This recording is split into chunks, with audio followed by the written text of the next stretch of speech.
Greetings, Mavericks and new viewers.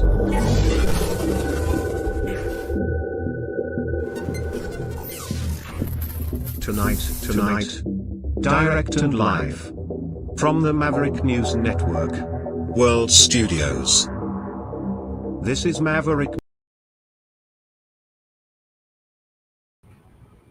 Well, we lost our intro there. Another technical glitch tonight. Apologize for that, but we are live here right now, and we are going to be bringing you breaking news out of Michigan. The most recent information regarding that church shooting, that fatal church shooting. We'll also update what's going on with the standoffs, the armed conflict between ICE agents and Antifa, terrorists to some, protesters to others, and we'll update the situation at the crazy ostrich farm out in Edgewood, British Columbia. Some pretty interesting developments out there tonight as well. So stay with me. We'll come back and we'll start digging into it on the other side of this.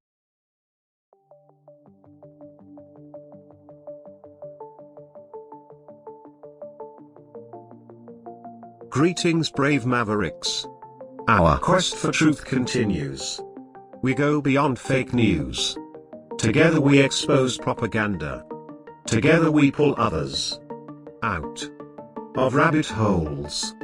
We are Maverick thinkers.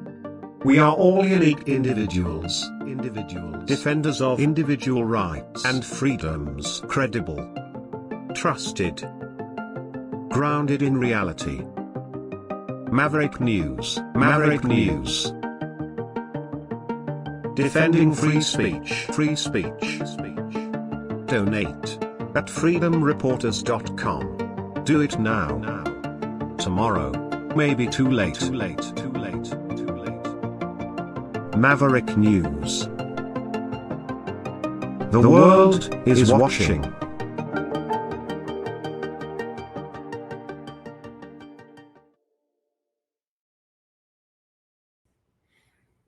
All right, we're back.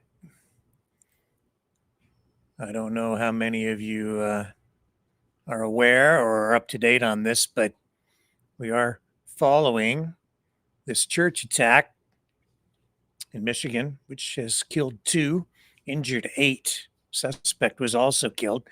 What do we know? Well, we know this. At this point, a man drove a vehicle through the front doors of a Church of Jesus Christ of Latter-day Saints building in Grand Blanc, Michigan, before opening fire. The suspect has been identified as Thomas Jacob Sanford, 40 years old, according to officials. And he apparently, we're told, exited a vehicle, then opened fire at people who were participating in a Sunday service. This according to police.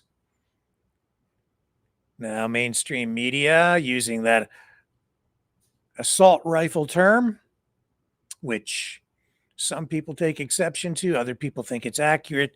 Whatever your view, we have some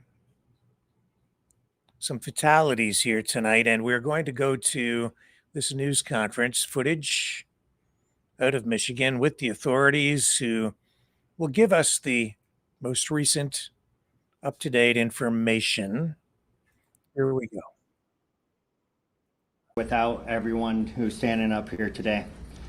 We got with me on stage U.S. Attorney Jerome Gorgon, Acting Special Agent in charge of the FBI Reuben Gleeman, Special Agent in charge of the ATF James Deere, Grand Blanc Township Supervisor Scott Bennett, Grand Blanc Township Fire Chief Gent, Genesee County Sheriff's Department Sheriff Chris Swanson, and MSP Michigan State Police Captain Greg Marenko. I'm going to provide an update from the incident that we spoke about earlier today that occurred at the Church of Jesus Christ of Latter-day Saints at 10:25 a.m. I want to talk about our officer's response. That call came out at 10:25 a.m. and 32 seconds. We had officers on scene at 10:25 and 57 seconds. The suspect, again, we're in the preliminary stages right now, was neutralized at 10:33:44 in the parking lot of that church. That suspect is a 40-year-old male from the city of Burton, who we identified as Thomas Jacob Sanford. That's Thomas Jacob Sanford, S-A-N-F-O-R-D. Currently where we're at, an update, I gave you 10 victims who were victims of gunshot. Since then, we have 2 victims who are now deceased. One additional one had died at a local hospital. And again, that suspect is deceased as well. 7 other victims at this time are in stable condition. 1 is in critical condition. Now for the reunification, I had a question earlier about, hey, where can people call to see if their loved one is okay at the reunification center? I want to provide a number for you for that. It's 248-705-7352. Also, I know that our community is hurting right now, and we want to provide some resources for our community moving forward. At the Genesis Athletic Club in Grand Blanc for Monday and Tuesday from 8 a.m. to 8 p.m. we will have services for the community. From Wednesday to Friday, those services will be available to our community at the Grand Blanc Senior Center. That's all I have for now. I will give you another update, another press conference at 8 p.m. Thank you.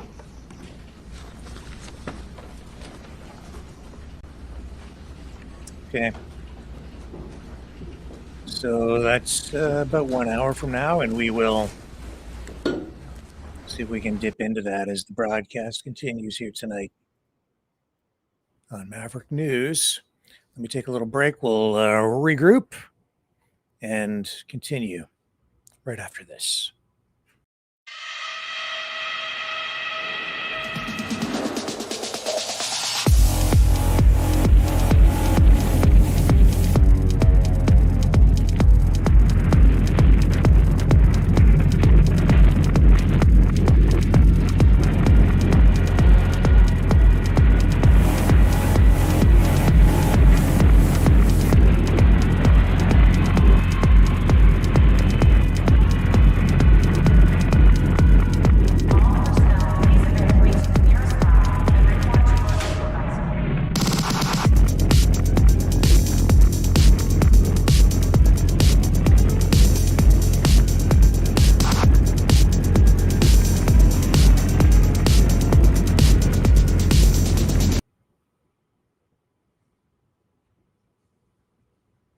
Sorry, folks, we got a little bit of an interruption again there, but I think we're still live.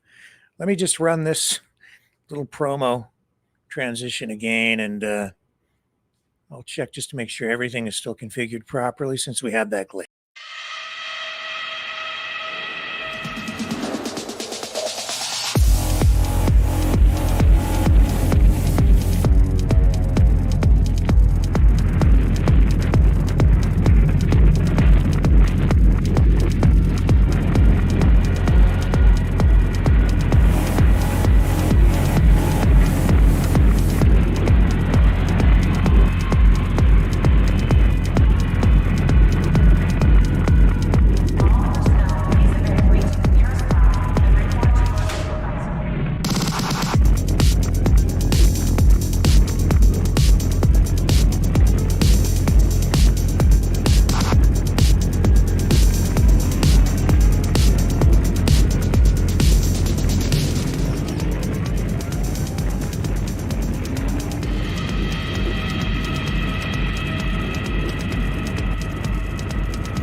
Maverick News.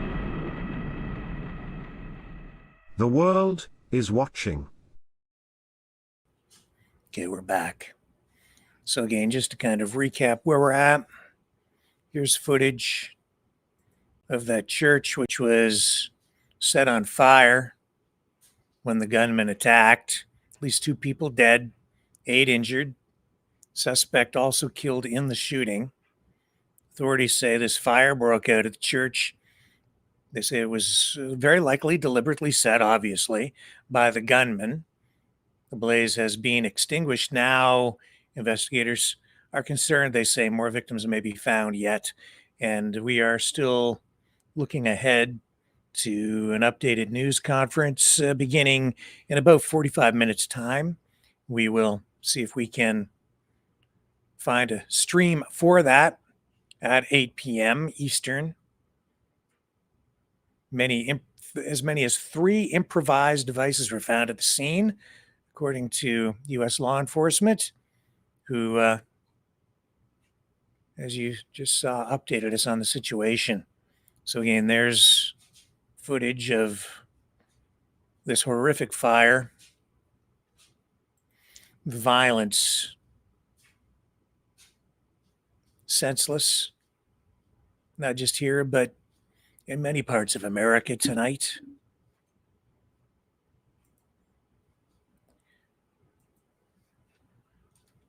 It just baffles me.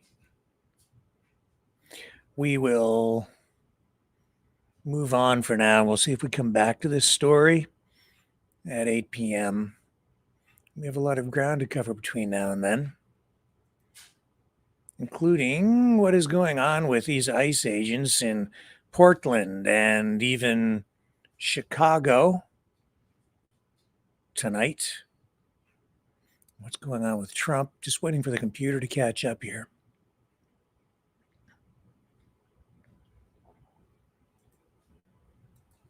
Just sorry, we have just more problems with the computer and the server. Also, Eric Adams, we're told, has dropped out of the New York mayoral race. He had been running for re-election as a third-party candidate, but was running fourth in a number of recent public opinion polls. So he's out. We'll be hearing a lot more about that because, of course, that's the top mayoral position in the United States. It's a platform not just for municipal politics, but it gives the winner a national and even international voice, to be sure. Everything is freezing on me here. I do apologize. Waiting for it to catch up. Here we go. Okay.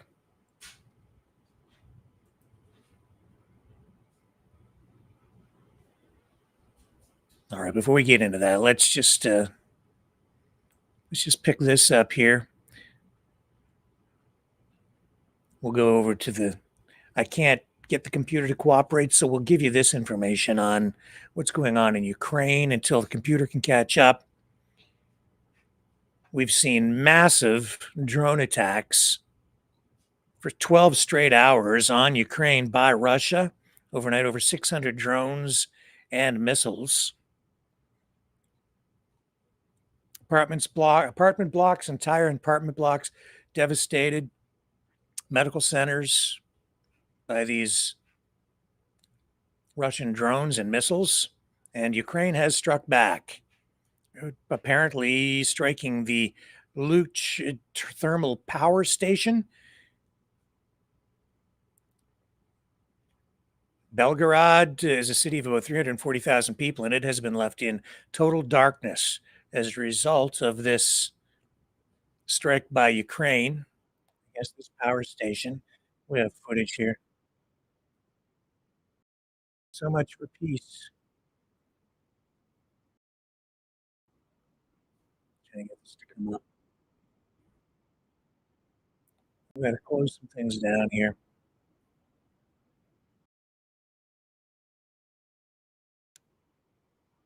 I can't get the computer to work.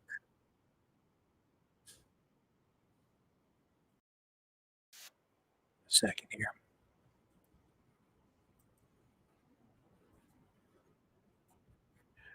I'm going to just clicking a few things here to make things work.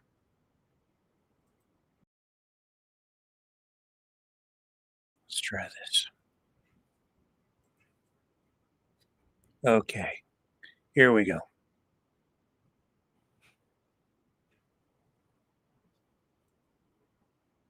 Sorry for the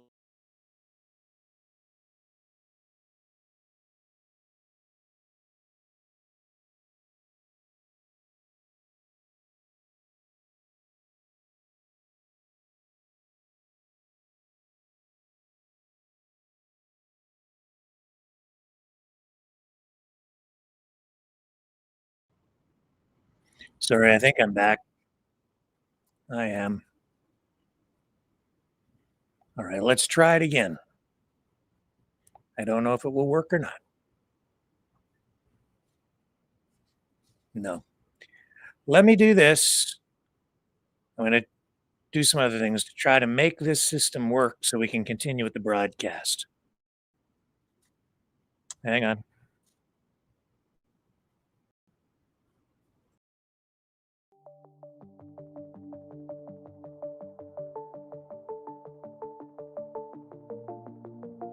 Greetings, brave Mavericks.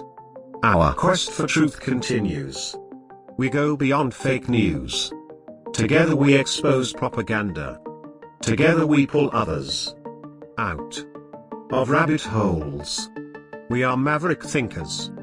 We are all unique individuals, defenders of individual rights and freedoms, credible, trusted, grounded in reality. Maverick News, Maverick News. Defending free speech, free speech. Donate at freedomreporters.com. Do it now. Tomorrow may be too late. Maverick News. The world is watching.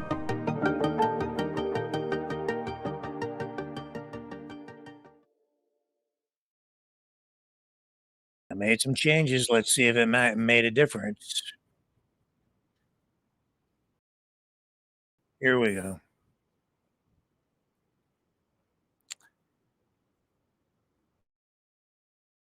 Did it work?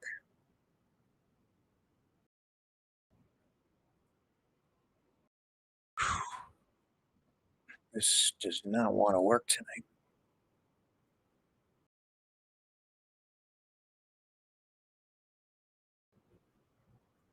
Where did I go?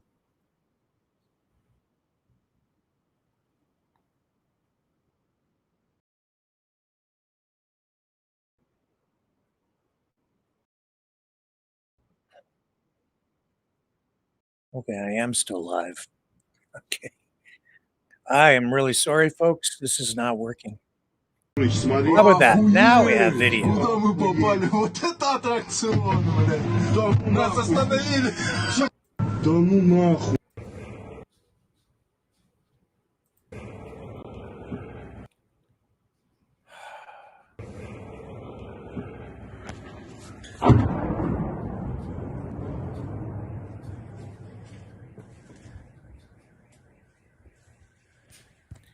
All right. Well, it's all I can do to just to get the computer to work tonight. This is the third night in a row with really serious problems. I do not know what is going on.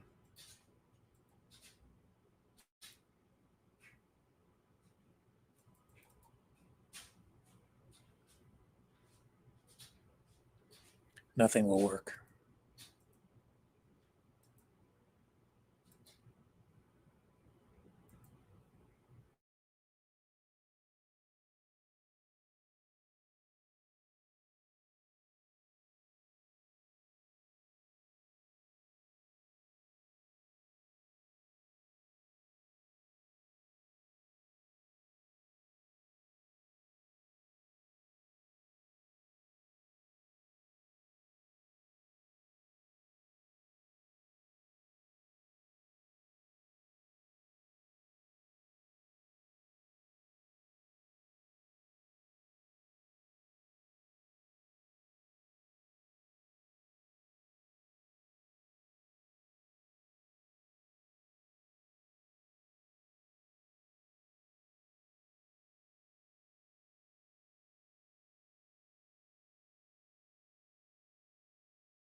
Okay, we're back again.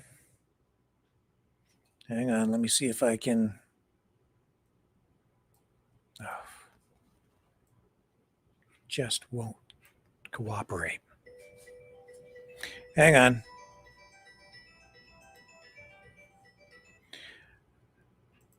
Hang on a second here. I'm going to play a little tune and then we'll be right back.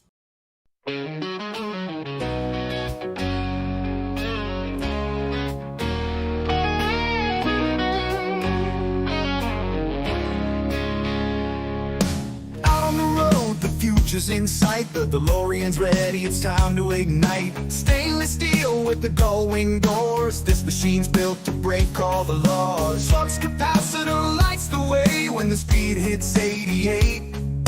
Through the years, the world will know this time machine's the star of the show. Magic 88, we're flying through time in a DeLorean, feeling so fine. With Mr. Fusion, we're set to soar past, present, future, forevermore. Magic 88, hold on tight. In the DeLorean, we light up the night. Hit the gas, the roads a blur. In the blink of an eye, it's all astir. Lightning bolts power up the ride with Mr. Fusion charged up inside. Fueling the future with scraps in hand, turning trash into power, that's the plan. From Hill Valley to the stars above, the DeLorean's ride is the one we love. Magic 88, we're flying through time in a DeLorean, feeling so fine. With Mr. Fusion, we're set to soar past, present, future, forevermore. Magic 88, hold on tight. In the DeLorean, we light up the night.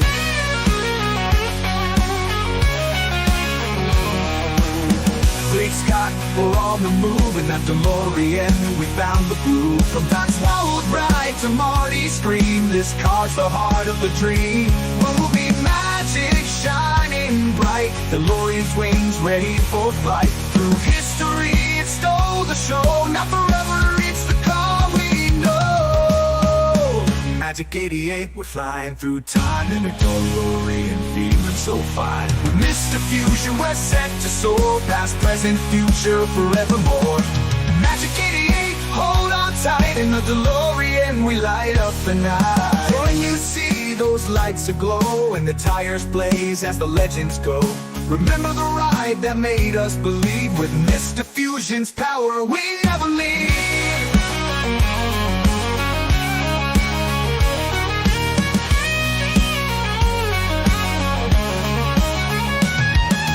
Magic 88, we're flying through time in a DeLorean, feeling so fine. With Mr. Fusion, we're set to soar past, present, future, forevermore. Magic 88, hold on tight. In the DeLorean, we light up the night.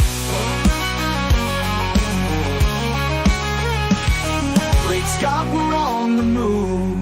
In that DeLorean, we found the groove. From Doc's Wild Ride to Marty's Scream, this car's the heart of the dream. We never leave.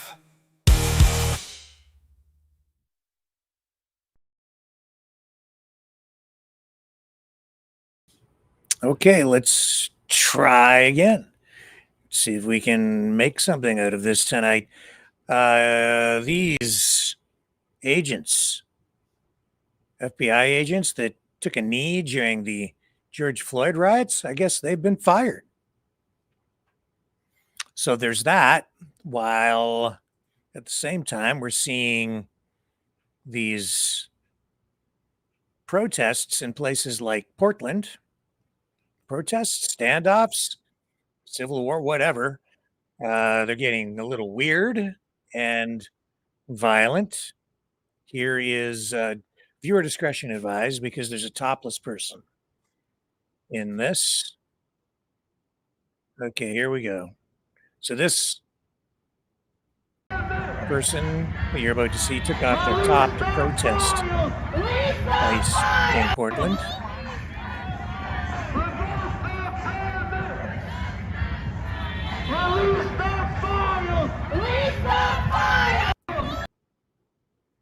So there's that.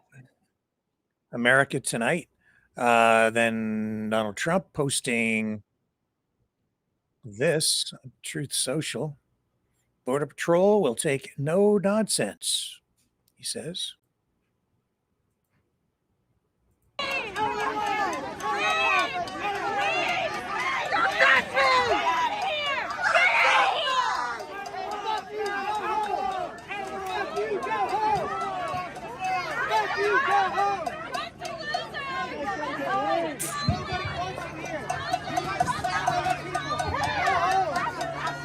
Fucking home!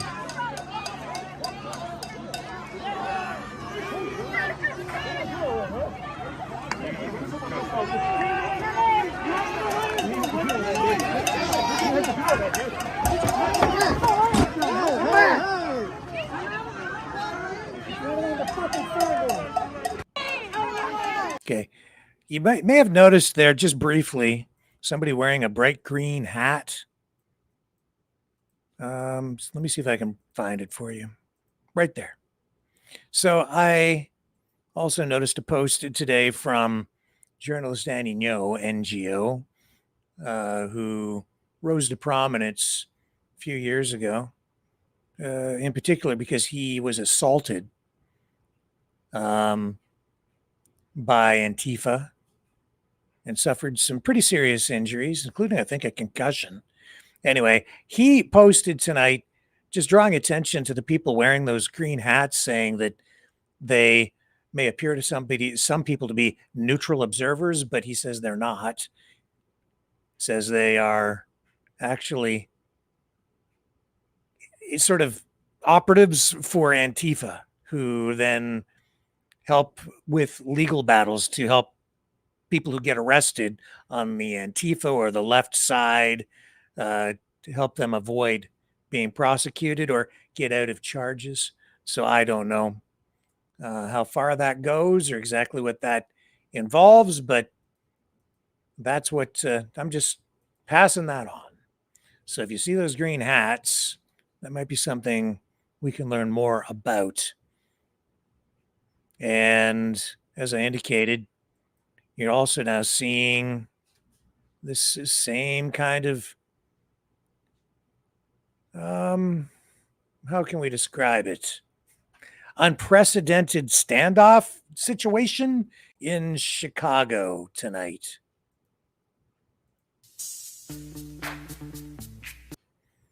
So, arrests being made. I've seen video of troops marching through the loop in Chicago. So Trump is exerting his force there too.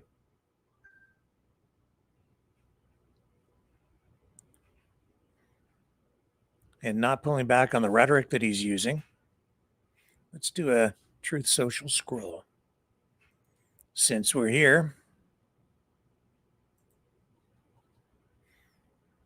Oh, here's a little more footage actually first. This is broad view. Okay, bring this up again.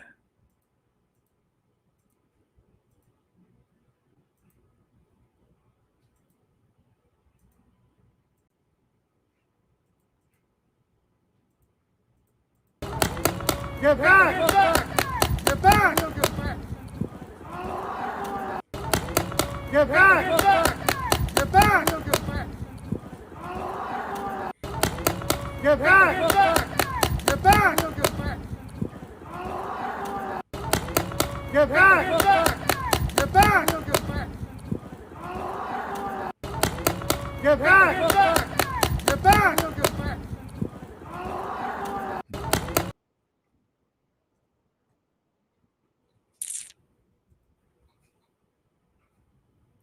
All right, let's go over to Truth Social. I don't have it open yet, but I'll get it. And let's just see what the president is saying tonight. I know that he was addressing the shooting at the church. Okay, here we go. This is becoming a regular feature here on the program, the Donald Trump Presidential Truth Social Scroll.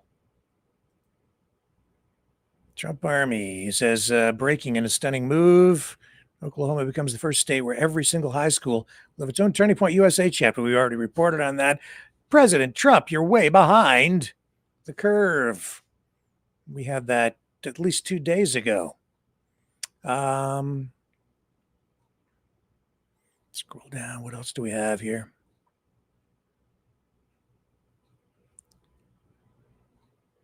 Something about Jim Acosta, a former Miss Wisconsin, praising the president. He's apparently passed. She's dying. More from the Ryder Cup. Scroll down, scroll down. Wow, the federal takeover in Chicago is ramping up, he says. This is Eric Daughtry. He's sharing this. Many U.S. Border Patrol agents spotted roaming the sidewalks of North Michigan Avenue. Border Patrol is also present in the Chicago River area. More video from Chicago. You can revolutionize senior healthcare. We've all heard about the major systems in our bodies, like... Well, he's posting something about that. What's this? Some of the highest quality 24-karat gold used in the Oval Office and Cabinet Room of the White House. Foreign leaders and everyone else freak out when they see the quality and beauty. Best Oval Office ever in terms of success and look. Okay.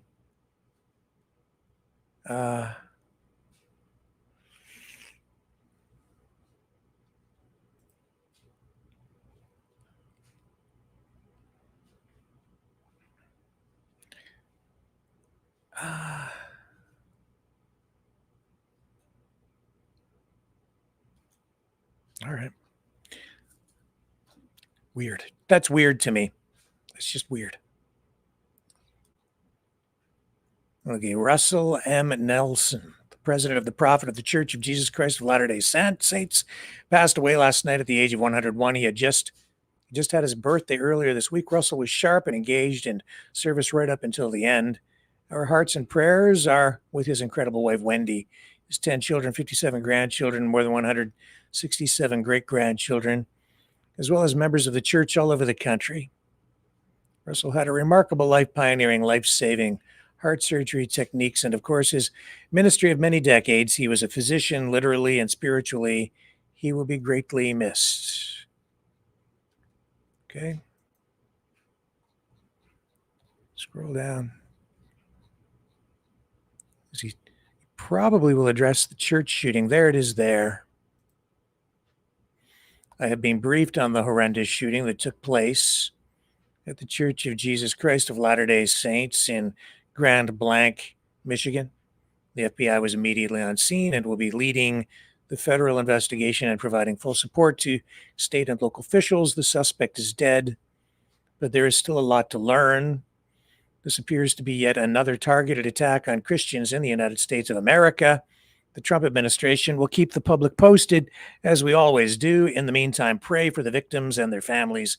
This epidemic of violence in our country must end immediately.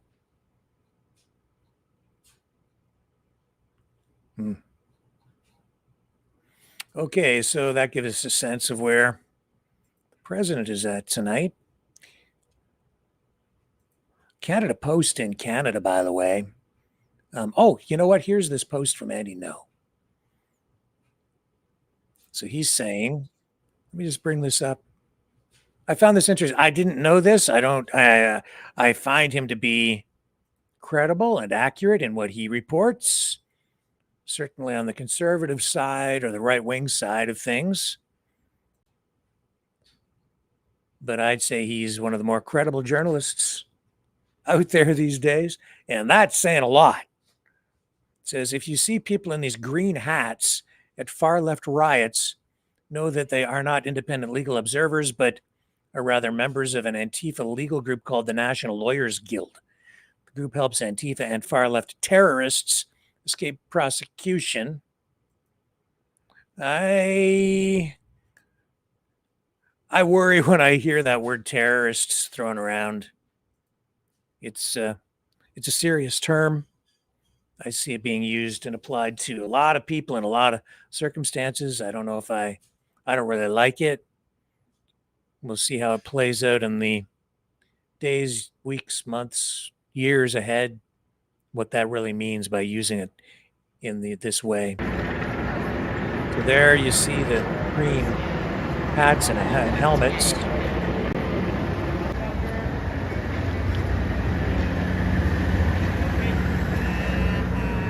That's what he's talking about. What's the reason? Why do you exist?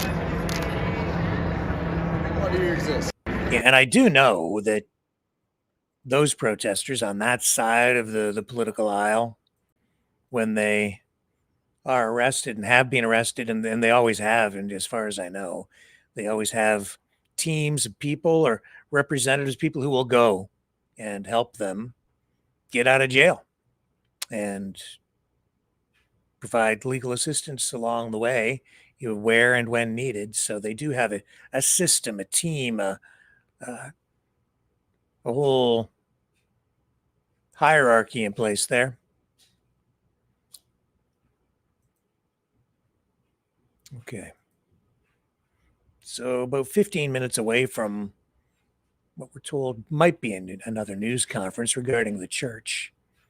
So we'll see if we can find a feed for that in the next 15 minutes and bring you the most up-to-date live information on that front. I was going to talk a little bit about Canada Post because in Canada, huge problems with the post office, labor dispute ongoing. Every so often, you get another labor dispute strike. Canada Post denies Ottawa reforms give it leverage over striking unions and negotiations. Now, the Prime Minister is saying Canada Post, the post office in Canada, needs to undergo like major changes.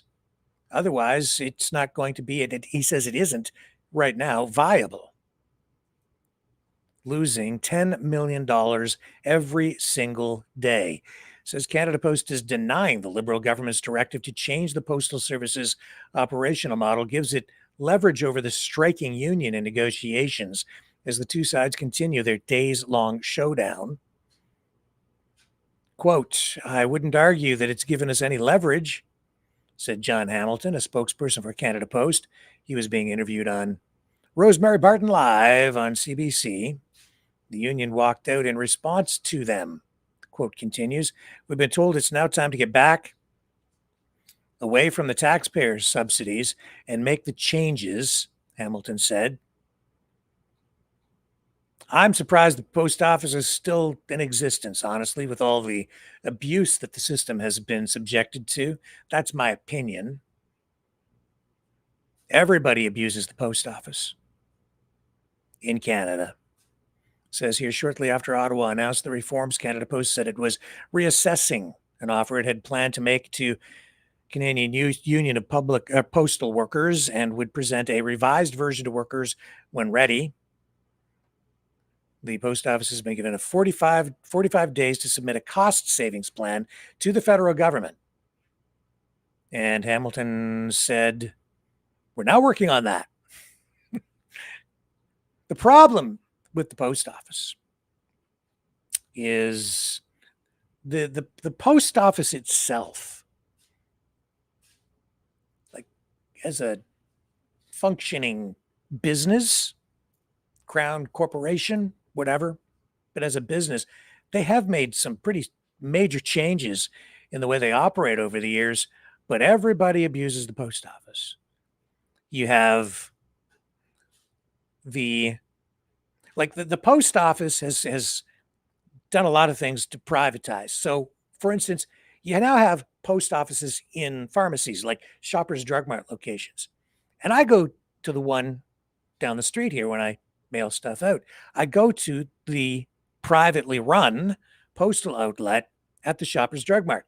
I could go to the post office downtown. But if I go to the post office downtown, the service is not as good. And that's the actual post office building run by Canada Post. And you have a unionized, highly paid person behind the counter and other people behind them, also unionized, making serious money at union rates. And they don't, when I go there, and I can tell you that other people I speak to, this is pretty much across the board. Service is not as good. Staff there not as knowledgeable. They go for long breaks, and they often get this. This is the truth, because I go to the post office a fair bit. The post office downtown sometimes sends customers to the privately run postal outlet at the Shoppers Drug Mart where I go, because they don't know how to do some of the things to send parcels out. I've had it happen to me. It certainly happened during the pandemic when they had staffing shortages, and I went in there and they had a new person, a kid working who didn't know how to do things. So he was sending people to the Shoppers Drug Mart outlet where they don't make a union rate. They make like basically minimum wage or thereabouts. While they work behind the counter, they have long lineups because everybody goes there. The staff there is very, very professional. They know how to do everything. You get faster service. It's better. The ladies that work behind the counter always take care of me. They're super friendly, extremely knowledgeable. And even when they hire new staff, the new staff ends up being trained fairly quickly, and they always have someone there working with the new person until they know what they're doing. That's what goes on over at this particular privately run Canada Post outlet. It works better. Super boxes costs the post office a lot of money still today to deliver door to door to door to door, especially in rural areas, farm country across the country, and even in subdivisions or urban areas, cities, where in some places they still do door to door delivery. In my neighborhood, they established these super boxes where I have to walk a half a block over. I've got a key, and you open a box, and it's like a bank of boxes. As for our American friends who maybe don't know, it's they set up a big bunch of post office boxes outside, and you go over there. I only have to walk a half a block, but it means that all the people on the surrounding streets go to that to pick up their mail instead of having it delivered right to their door. It's much more efficient for the post office because you have a truck pull up, the guy jumps out of the post office truck, opens the boxes, puts the mail into the right slots, and locks everything up, and then drives away. Otherwise, you'd be hours walking through the neighborhood, door to door delivery, which is the old way of doing it. But I don't personally have a problem with that because it does save a lot of money. It is more efficient. It's not as good as having it dropped right at your door, but I get it. And Canada Post still gets, a lot of the junk mail business stuff that the couriers don't really have to deal with. They get the more lucrative contracts. And so they do provide door-to-door service, and people sometimes think the service is superior. But the problem with the post office, the problems that they're facing, is that you have people who want, and the taxpayers demand really low rates to ship parcels out. So letters, a couple of bucks, $1.50 or what, I don't know what it costs now. It's not very much to send just a letter, right? So the post office gets that stuff. The parcels we're sending out, some of that stuff is still actually subsidized, but the reason it has to be subsidized is also because the wages paid to the actual postal employees, it's so high. And then the unions get involved and they never back off. And as much as the post office is in trouble, the union isn't backing down, and they want more and more money. And it's just a spiraling thing. So consumers, because it's a government run thing, we all expect superior service at the extremely low cost. And in order to get that, because the wages are high and you have all these issues within the system, because it's a government-run operation, because you have all of that, you end up with an inefficient business. The private couriers don't have to deal with that kind of stuff. They have their own problems to deal with, but not on that scale. And it's just been decades of this layered on top of decades of inefficiency and problems. And everybody wants what they want out of the post office. And now we're here, and the whole thing may crumble because the post office has really never been allowed to kind of reboot and adjust to the new realities of the marketplace and become as efficient as competing private courier companies like Purolator or FedEx, UPS, those companies, and even some of the other delivery services that I see running around that have contracts with companies like Amazon. Speaking of which, my dog, our Cosmo dog, your freedom dog, he's got this thing about white vans. It took me a little while to figure out what it is, but when I go out and walk him, if he sees a white van, he freaks out and he wants to chase it and barks like crazy. It's because, you know what it is? About once a day, sometimes twice, a white delivery van shows up on our street and it will deliver to houses on the street, and he sees it through the window. And on occasion, it has the guy stops in front of our house and he sees it and he's like, that's the guy. So any white truck, he is now triggered and wants to chase the thing down the street. He's just got, I'm trying to train him not to do it, but he's been conditioned now because of the constant deliveries onto the streets by this private courier service. I think it's a local company. It's unmarked. So now any white pickup, any white van, any white minivan. Yeah. Just a little sidebar for you. Cosmo. Man alive. What else do we have for you tonight?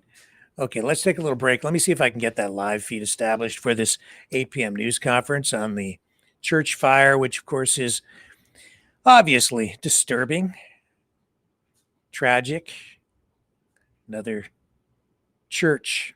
And this is just going to amplify everything, ramp up all the conflict in the United States because it's violent, it's church related. Trump is saying that it's an attack on Christianity, and oh my God, it's not good. So hang on, I'll be right back.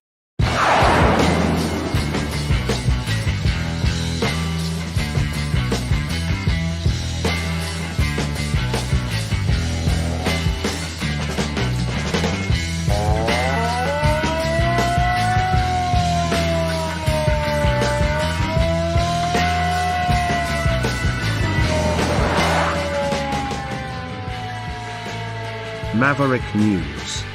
Fighting for freedom. Okay, I'm still working on it here. Okay, let's pick up this feed. This is Fox 2, Detroit. Here we go.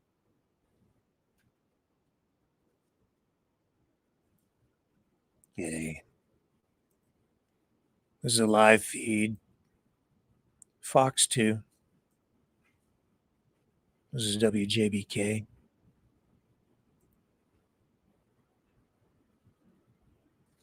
And there we go. What's there, or is it blocked?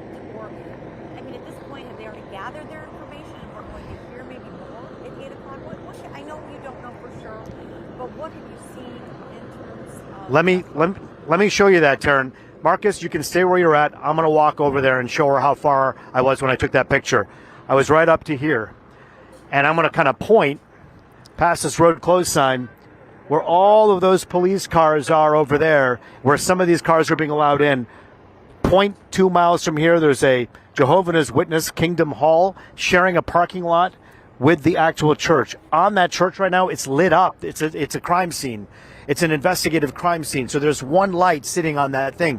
But from our vantage point, I can't get closer than there. They've moved us further away so that we're not able to really see what the firefighters may be doing behind us. And perhaps rightfully so, Taryn, because if there is probable cause, as that investigator told me, that there are people who remained inside after that fire, then it's going to be a very difficult scene for anyone to want to see or be close to. And I think that's why so many of the church members are also being kept at this length as well, because you really can't see from this vantage point what's going on behind us with that light on that charred remain of the church. And you did mention that there was the fire trucks or the vehicles almost blocking and almost acting as a wall, a protective shield about this church that may be blocking that vantage point, because certainly if there are concerned family members, worried family members, you don't want them to see anything. There's more trouble that there are dealing with at this point. And we do know that they did put out You're right. and I wanted to say really quickly for people who may have some questions. Sure. 248-705-7352, 705-7352. You can't imagine what those family members are going through. Of course, they're just going to Sunday worship, something they probably do every week, and to have something like this happen, it is, there's no word for it. I mean, it's not just jolting. Like, no. I mean, it's something that, if it's going to impact people around the world or across the country and make them take a different look and heavy hearts, because imagine people connected to this.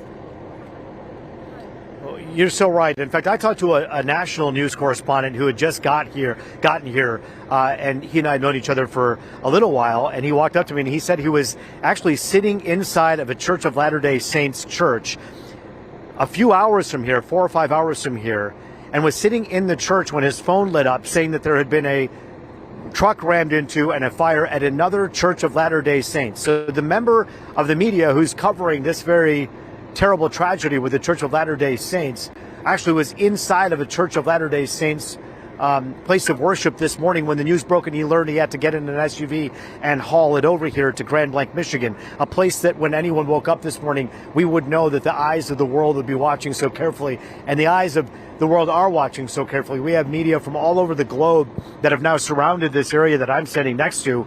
And Taryn, you've been to a few of these tragic scenes in the past, but this is really terribly monumental in the most ominous way because of the way in which this person appeared to have attacked the people in this church.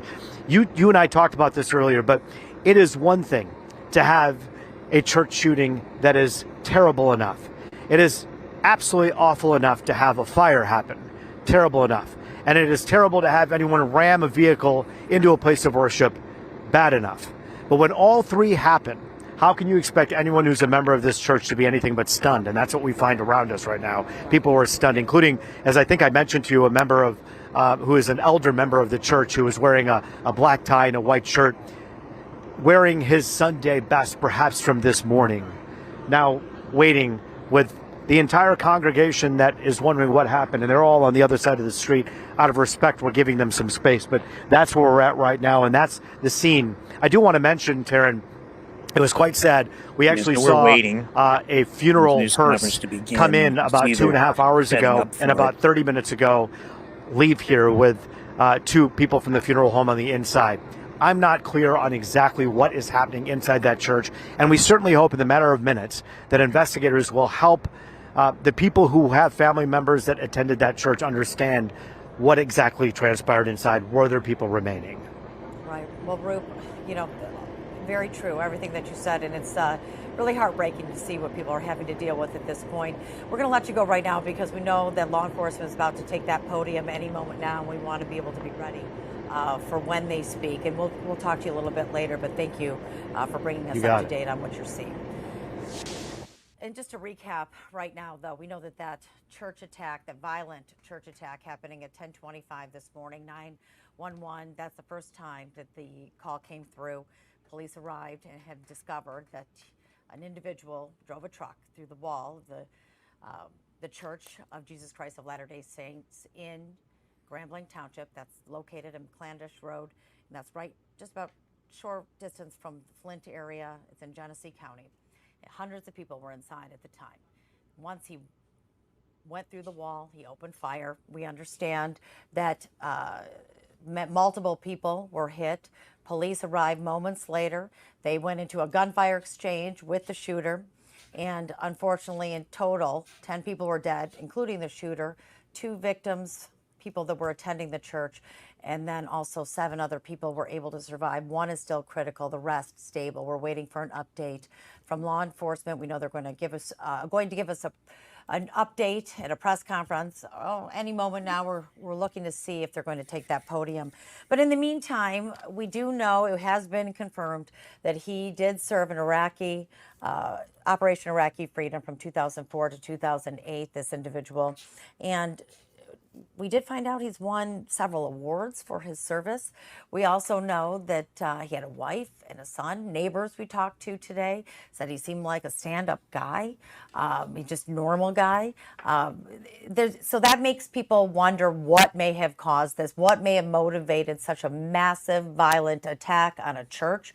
However, the church has come out and said that there's no connection from this individual to the Church of Latter-day Saints, so we don't know that. But we know the police have entered his home, trying to gather evidence as well to figure out some sort of motivation. Was it to find out, to give a max amount of shock? What sort of message was this individual trying to send? Was it, what caused it? Was it mental health? Was it PTSD from his service? And we're going to take the podium right now and listen to Michigan State Police. Here we go. I'm just setting a couple of ground rules for this news conference. We will have a couple of different speakers, and at the end we will have time for a few questions. If you have questions about the spellings of names, I will step back up after the news conference and answer those questions. I'd like to introduce Chief William Renee from the Grand Blanc Township Police Department. Thank you for joining us. As Lieutenant Vetter said, we will take a couple questions upon the conclusion of this press conference. With me here on the stage is Supervisor Scott Bennett, Fire Department Chief of Grand Blanc Township, Jamie Gent, DNR Chief. Hang on just a moment.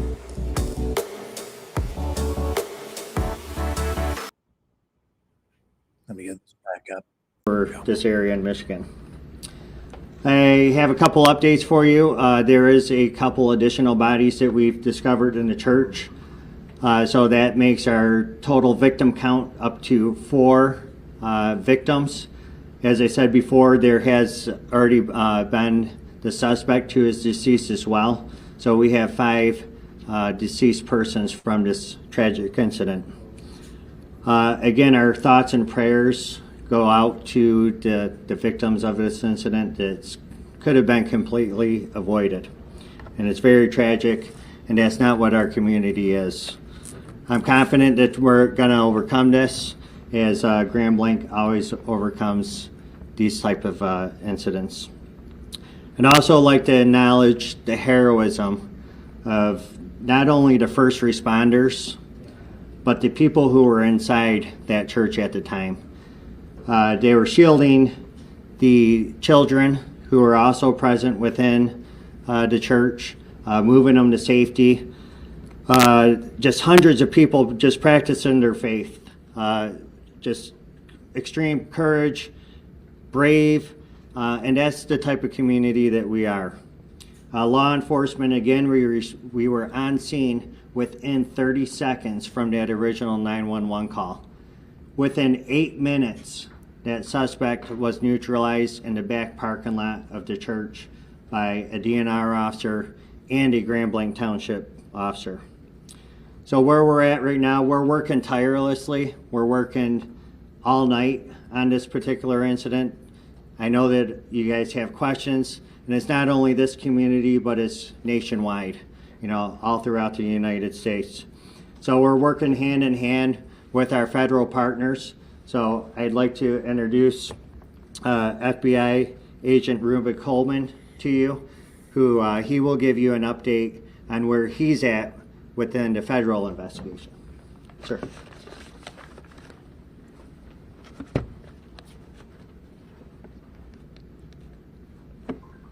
Thank you, Chief. My name is Ruben Coleman, and I am the Acting Special Agent in charge of FBI Detroit Field Office, which covers the entire state of Michigan.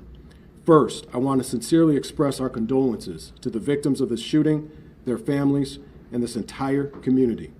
I would like to also thank Chief Rennie, the Grand Blanc Township Police Department, and all of our federal, state, and local law enforcement partners, other first responders, and the community members for their immediate actions in this situation. This act of violence has no place in our state or anywhere else in our country. The FBI is committed to continue finding out the facts, circumstances, and motives behind this tragedy. I can confirm at this time that the FBI is now leading the investigation and is investigating this as an act of targeted violence. FBI crisis response teams, such as our evidence response teams, SWAT, Special Agent Bomb Technicians, victim specialists, were deployed to the scene. We also have special agents who are continuing to conduct interviews and intelligence and professional staff personnel providing research and analysis. I would like to thank them for their work on this case. We ask that members of the public share any information that would assist us in this investigation, and we encourage them to please report to the FBI at 1-800-CALL-FBI or tips.fbi.gov. Any piece of information could be crucial. We ask that you keep the victims of this tragedy, their families, and the entire community in your prayers. Thank you.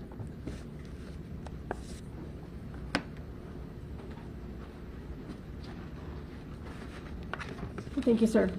The Michigan State Police continues to respond to several locations throughout the community as we receive additional bomb threats at other locations. Please continue to stay vigilant, and if you see something suspicious, say something. Call the FBI tip line or call 911 to report suspicious activity. This incident is an active investigation. Investigators are tirelessly combing through evidence under difficult circumstances and working to identify each victim as quickly and accurately as possible. The Family Assistance Center will be open from 8 a.m. till 8 p.m. Monday and Tuesday at the Genesis Conference and Banquet Center at 805 Health Park Boulevard in Grand Blanc. If you are still looking for missing family members related to this incident, you may call 248-705-7352 for assistance. The FAC is available to everyone in the community, victims, family members of victims, and community members seeking support who just want to talk. Trained counselors and victim services will be on site. We do not need volunteer counselors at this time, and we are not accepting donations of goods at this time. Please continue to monitor the Grand Blanc Township Facebook page for the latest updates. Once verified donation centers are made public, we will put those on the Facebook page. Also, the next update will be provided, update time will be provided on that Facebook page. And we'll open up to questions this time. Chief, has the church been cleared of bodies and victims? And if you could answer at the podium, please. So as I said, we're working around the clock now. So we're working tirelessly to find additional bodies. So to answer your question, the entire church has not been cleared because it's a total loss due to the fire. So these first responders right now, they're in recovery mode. They're trying to fight through all the debris from the fire. So no, we have not cleared the entire church just yet. And I have a quick follow-up. Of the victims, the 4 dead, can you say how many were shot or how many died as a result of the fire? I could say this, 2 have been shot as a result, or have been shot, 2 of the deceased. Do you know how many people are unaccounted for? No, I don't know how many people are unaccounted for at this time. We do know that there are some that are unaccounted for. Can you explain a little bit about how the fire started at the church? I will leave that up to the ATF Agent Deere. The question again? How did the fire start at the church? For this incident, the fire started basically the suspect All indications on this investigation are the suspect used an accelerant of some sort, we believe gasoline, and lit the church on fire. Was it an IED that he may have used? There are, at this point, I'm not going to comment on IEDs. I will confirm that there were some suspected explosive devices that were located. But as far as using them to initiate the blaze, I can't say that. This scene is actively being investigated by ATF. Most people don't know that ATF is the federal arson police, and we have a team from across the country coming in, our national response team. It is a cadre of expert fire investigators that are coming here from across the country to investigate this scene and get to the cause or the origin and cause of this fire. Lieutenant Butter, we saw that there was possibly a bomb threat at the Meyer on Atherton and Center yesterday. Is that connected to this, and is the home that we saw being searched over there the home of the suspect? Yeah, that's all still part of the investigation. Sorry, that is still all part of the investigation. We're still working to determine if any of that is related. Can we speak to the motive?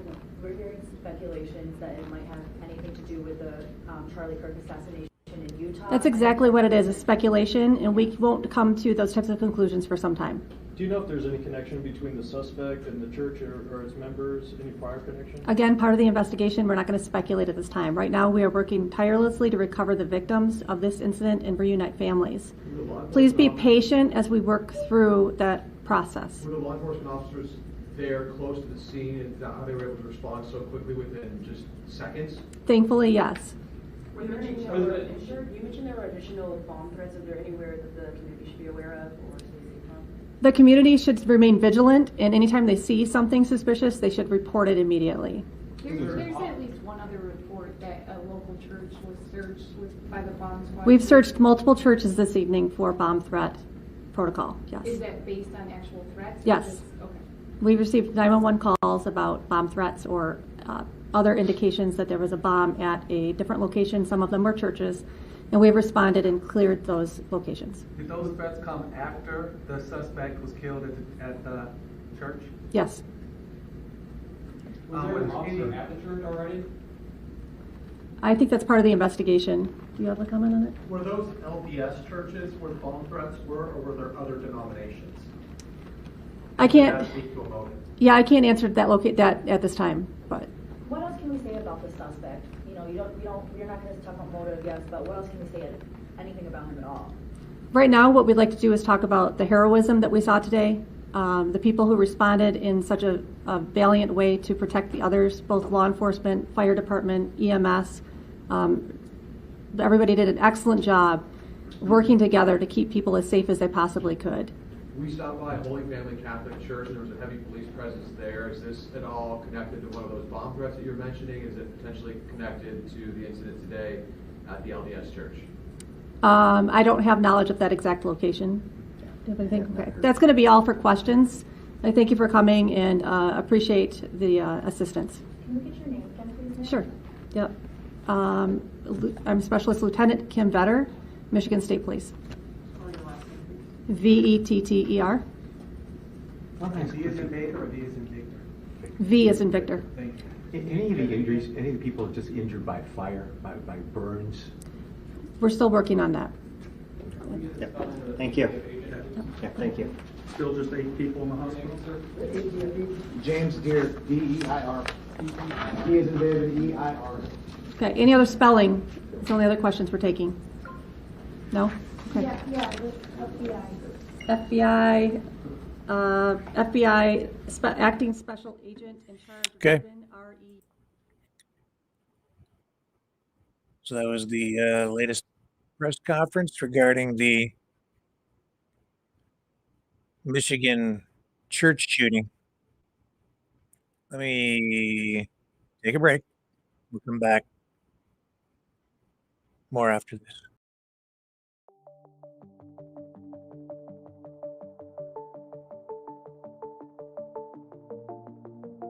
Greetings, brave Mavericks. Our quest for truth continues. We go beyond fake news. Together we expose propaganda. Together we pull others out of rabbit holes. We are Maverick thinkers. We are all unique individuals, defenders of individual rights and freedoms, credible, trusted, grounded in reality. Maverick News, Maverick News. Defending free speech, free speech. Donate at freedomreporters.com. Do it now. Tomorrow may be too late. Maverick News. The world is watching.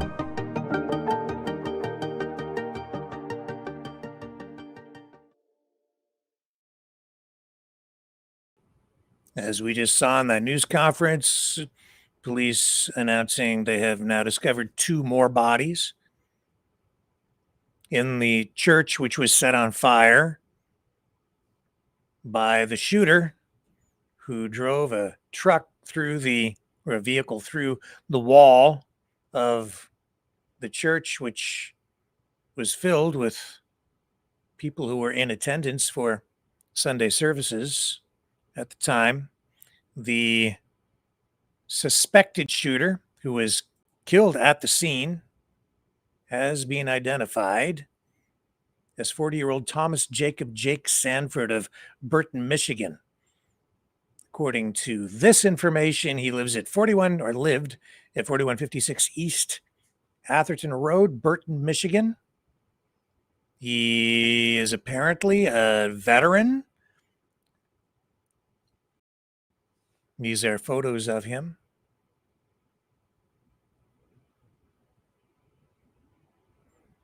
And as one might expect, given the way social media works, given the state of politics in America today, here are other pictures online of him. And the political operatives, people, just interested in politics, live streamers, podcasters, influencers, all out there trying to attach political baggage to the suspect, deceased.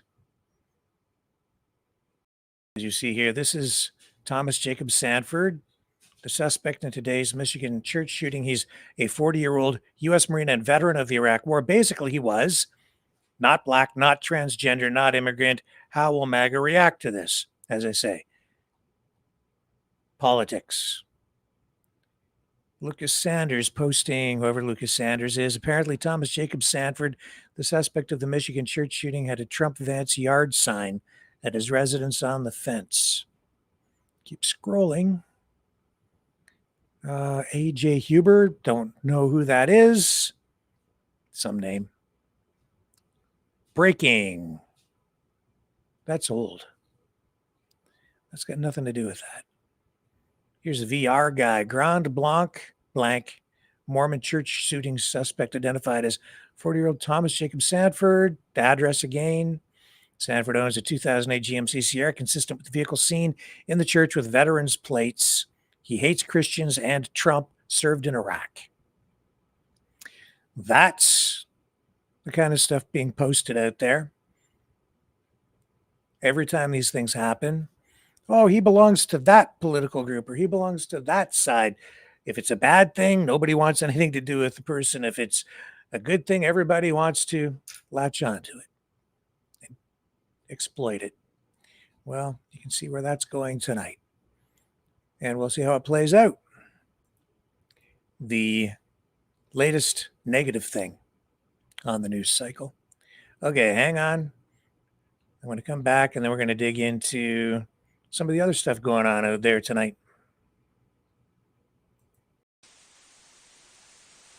Someone very profoundly once said many years ago that if fascism ever comes to America, it'll come in the name of liberalism.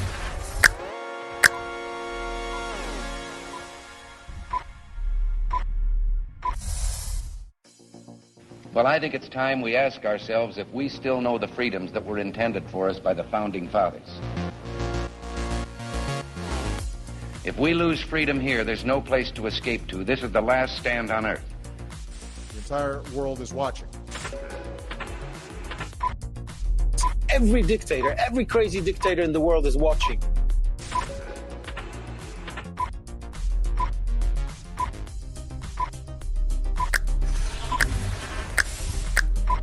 The world is watching.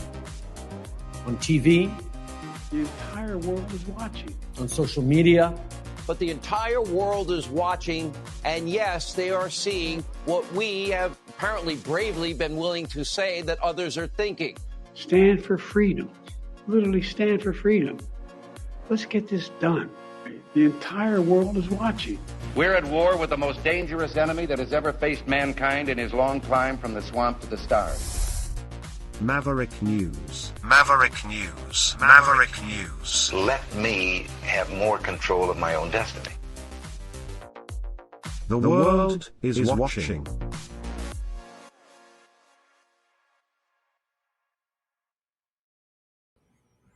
All right. The Ostrich story. The standoff continues. Canadian Food Inspection Agency. They have control of the Universal Ostrich Farm, Edgewood, British Columbia, as we await a decision from the Supreme Court on whether an appeal will proceed or not. That decision, I think, based on the information we've most recently had access to since Friday, yesterday, probably get some sort of decision within the next couple of days. I think October 3rd is sort of the outside edge of where the process might go, but I think we'll get it sooner than that, because at this point, I think the government is interested in expediting things out there, as it has dragged on now almost, well, about 10 months, the delays through the legal process, etc. Now, yesterday, we showed you video of a flag being burned out there. Canadian Food Inspection Agency, of course, they have this call order to cull the, well, how many ostriches are out there? Supposed to be 400. Now we're hearing from the CFIA agents who are out there that they've only counted somewhere around 300.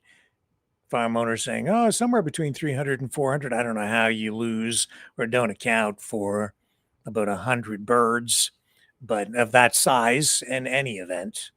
The call order is there for people who still maybe don't know, because of the concerns about the bird flu outbreak, which killed 69 of the birds back in December. And since then, this whole thing has been dragged out through a legal process, which, of course, they are entirely entitled to exercise.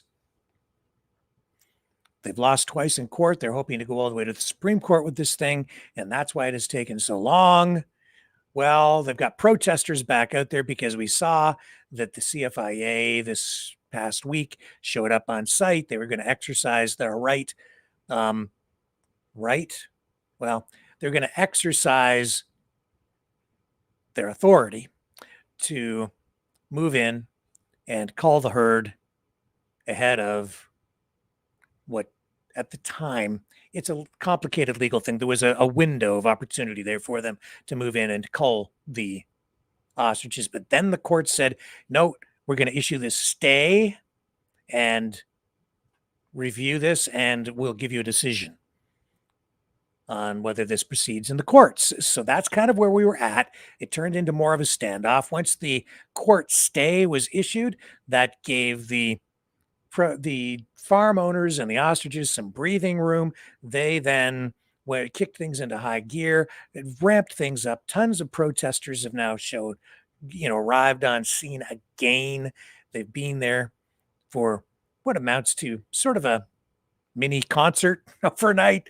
And the protest continues. The standoff continues. The live stream barrage, the social media campaign to support the farm ramped right up. We've been talking about it. I talked about it pretty extensively again last night. And last night we showed you that some of the protesters out there, someone at least, burned a Canadian flag, because you've got a lot of anti-government protesters on site. It's a lot of these people are the same people that we've seen popping up from time to time in various locations over the past few years, especially since the pandemic. I think we all know that, at least all the regulars around here. So take that for whatever it's worth. But this is now, they're kind of in damage control mode out there at the farm, because this information, this video did start to make the rounds. We reported on it here. Yeah, I editorialized. I'm deeply offended by it. I'm a Canadian. I love my country, and I don't like it when people burn the flag. In fact, over on the U.S. side, if you burn a flag, Trump wants to put people in jail for that over there. But over here, we're still pretty tolerant of this stuff. In any event, here's here's the video that caused the wave of trouble for the farm owners and the protesters. I don't feel like a Canadian anymore. Do you ever feel like you just are on some foreign land? Where's our freedom? Where's our choices? Where's our love? Where's our compassion? Where's our hearts? Make these ostriches, please. They deserve life. Anybody that's offended by that, think about what this government is doing. You should be more offended than a flag. Not offended. Not offended. No. Don't call me a Canadian. I have lost so much faith. Oh God, I'm done. Yeah. Okay, so I only show it to you again tonight because out of the farm, well, yesterday I showed you Katie Pasitny, daughter of Karen Esperson, farm owners. Katie denied that it happened. She said, nobody burned a flag out here. Didn't happen. Well, now Dave Belinsky, one of the other farm owners, addressing the issue while speaking to the protesters on site. Here's what he had to say, and it doesn't quite mesh with what we heard from Katie, but whatever. Realized that he needed to address it. Unfortunately, I have to start off with a bit of a negative here. We had an incident last night where there was a flag burning, and that is totally unacceptable. And whoever does things like that is not welcome here. We want to make that perfectly clear. That kind of conduct does not fit with our ideas at all. Okay? Yes. It's an unfortunate incident that happened.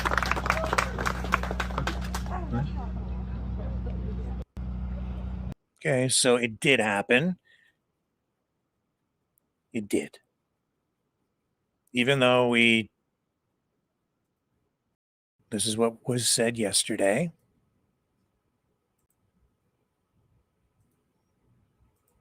Katie with Universal Ostrich, 256 days, alive ostriches, healthy ostriches, full of antibodies and nothing but potential. Oh yeah.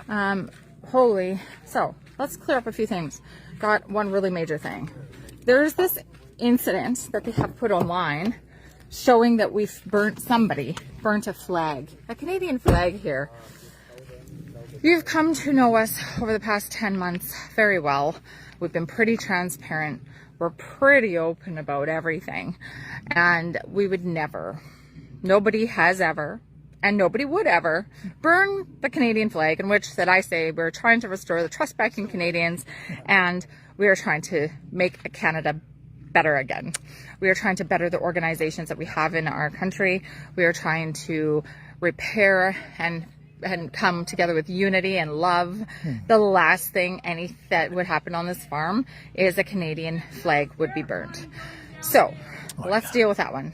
2, there's Dr. Agassi. There's this message saying that he knows something about our program and we were supposed to kill all of our ostriches at the end of our research. Completely not true. Never worked with this man. Do not know anything about this. That is not true. Untrue. Next, There is a whole bunch of stuff coming out online about Dave Belinsky that takes money from widows and seniors. The fact that we are in this war, this punishment by Canadian Food Inspection Agency, you are going to start to see a whole bunch of stuff online. And I'm going to ask from all of you who've been so invested in this journey and you want to see these animals live and you understand what we're really fighting for, that there's going to be a ton of stuff being created online that is not true. It was brought to my attention that there has been now a designed task force for social media, a social media task force put on Universal Ostrich Farms from Canadian Food Inspection Agency. Do you know what that means? Bots, lies, misinformation, attacks. Because, again, punish, right? Punishment over justice. Okay. So, yeah, they have their own whole team of influencers. You know it. I know it. You see it. You know exactly who they are. And they're out there right now. And they're spinning their narrative. I haven't seen, personally, anything from the CFIA or the government side, as far as I can tell. I see a couple of other influencers out there who have been posting a little bit of stuff, but mostly people who were posting investigative material months ago have disappeared. They're not there, including that David Dixon. Nothing from him at all in a long time. Not now either. So that, to me, a little bit weird. Anyway, CFIA, Canadian Food Inspection Agency. Only thing I've seen from the government side is this: news releases. They're not putting a spokesperson. They don't even make a spokesperson available on this story to take interviews from media. All they've done is put out releases like this. This is their most recent from 2 days ago. We showed this to you. I read it all on the air the other day. And even the MSM. This is all they get.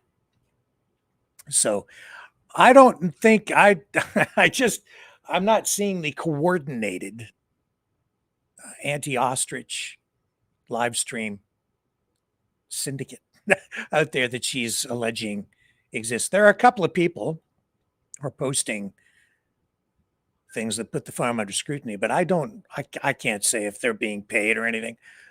Certainly is not. If there's money flowing, it ain't coming in here from any side. I've seen all these accusations, which are clearly not true, that the birds are being tortured by the government and that they are being denied food and that they don't know how to take care of them, although they do have a veterinarian who is providing advice and guidance so that the birds are cared for, while the Canadian Food Inspection Agency has control of the property.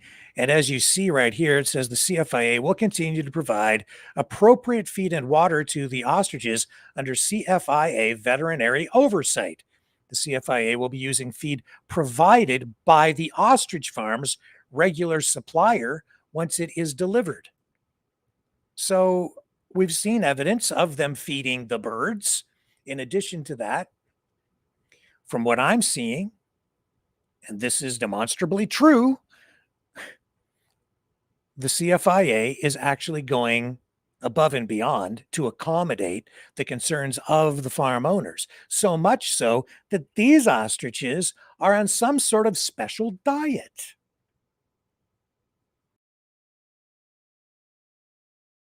They're not just bringing in any old bird seed.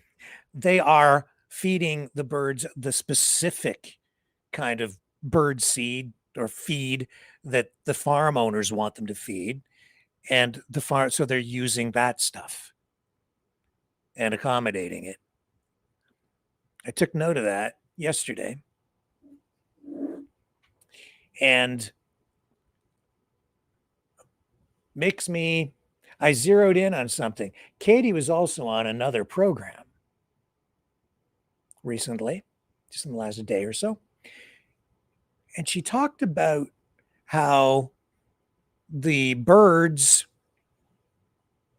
she's concerned about keeping the birds calm through all of this and not stressing them out as they await their fate from the CFIA, the cull being killed. And then I thought back to something we talked about that just happened to come up again the other night. They used to sell those birds for food right up until the pandemic. I don't want to get into all the background details on this again, but when Katie was on this program and I asked her about killing, like what methods of slaughter they used to send their birds to market to sell them for food, and I had no idea that it was going to go down that road at all. She told us on this program live that they used halal slaughter protocols.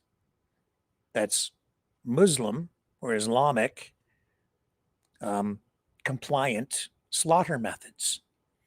Essentially, what they do is they don't use a knocker or kill the bird instantly with like a knocker to the head, which is kind of the most common thing I think that they use in the slaughterhouses for ostriches and a lot of other animals, because it's like instant killing, just kills the bird instantly. No, they slit the throat of the bird and then hang it and let it bleed to death. So it does, I think, render the bird unconscious fairly quickly. It's controversial. Some people are okay with it. Other people are not. You can make your own decision, but that's how they do it. That's what they were doing out of the farm. Now, at the time, I thought, well, she didn't want to talk about it after she told us. But she was like, don't want to talk about that. And she wouldn't elaborate. Oh, okay, so we moved on. Initially, I'm thinking they're doing it because there's a growing Muslim population in the country. There's a growing market, therefore, for halal foods. When you go to the supermarket, you see it quite a bit. Always, there's always a halal compliant version of beef, chicken, whatever at the supermarket.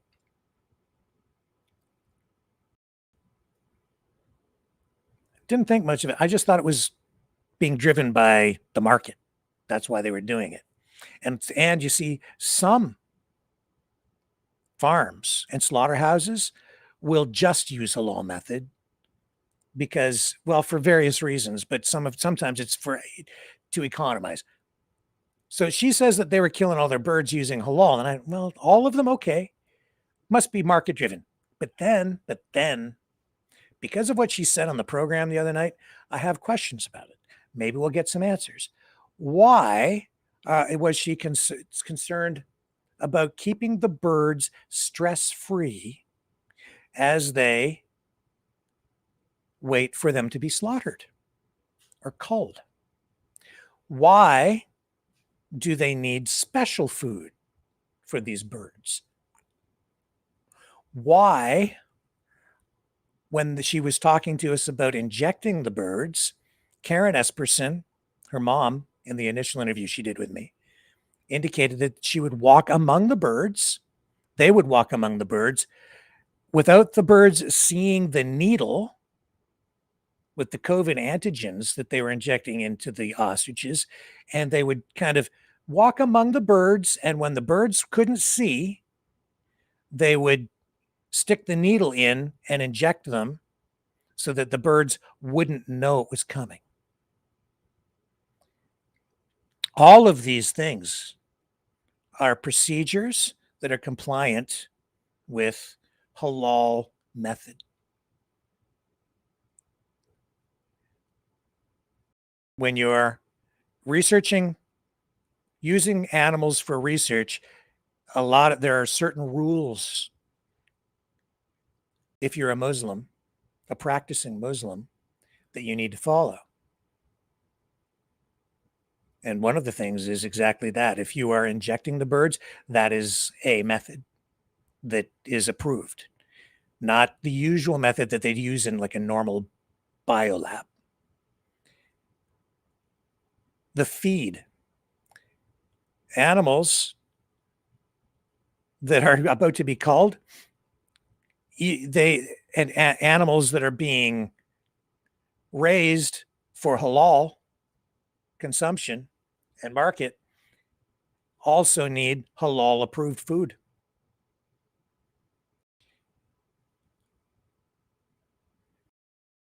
I'm wondering if the reason they were slaughtered when they were still sending them to market for food, if the reason the method of slaughter is halal, is it because they're practicing Muslims, or is there some other reason why all these halal and Islamic rituals or protocols? I apologize if I'm not using exactly the right terminology. It's making me wonder. It's something that she clearly didn't really want to talk about. I thought she didn't want to talk about it because just talking about slaughtering the animals is distasteful. It makes people very uncomfortable.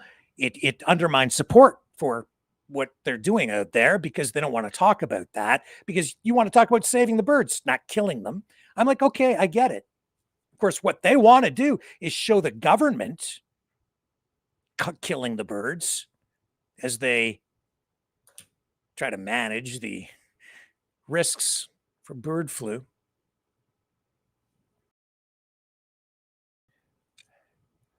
So they're determined to put this on video in the most graphic way possible to just portray the cull, right? To get the photo op. That's why they've got a riser out there to shoot over the fencing and the visual barricades that they're calling a death wall.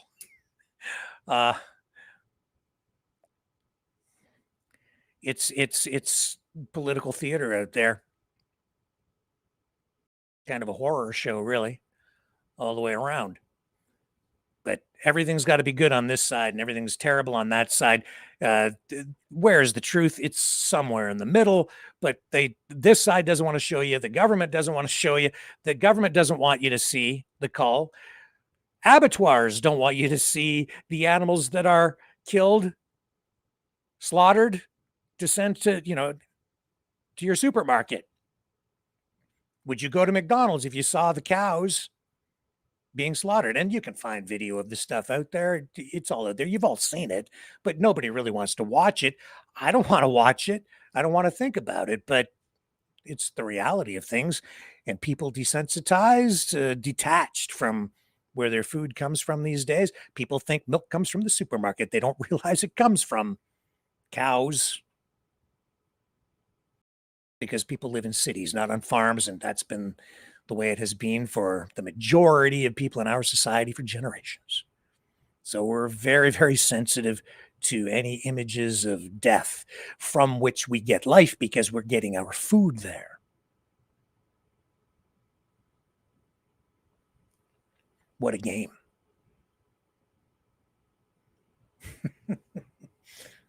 I'm laughing, but it's not funny, but it is funny.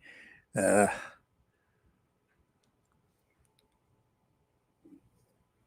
then this whole flag burning thing, right? So I'm wondering, I don't know if I'll get an answer. They probably don't want to talk about it. Because if the reason they're going through all these protocols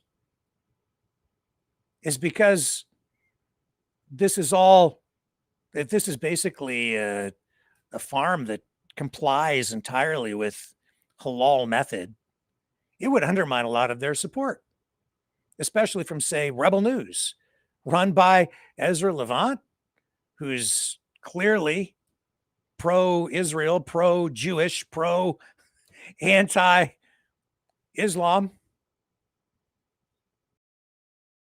A little bit, I mean, it's just, what's really going on here? Questions. I don't have answers. These are just questions. Valid questions, given what we've seen. And I would say we should all be taking note of what the government has really been doing here. They have been accommodating the farm owners. Not that I think the government has other issues surrounding this that I have big questions for them about too. But on this process, on the side of due process, whether they've been entitled to a fair shake in court, two kicks at the can in court, lost both times, but it's rigged.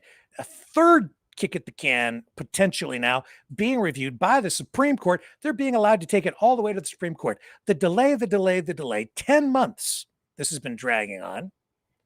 You can't say they haven't been given due process. They have. And maybe they'll come up with a better legal argument this time around. That remains to be seen.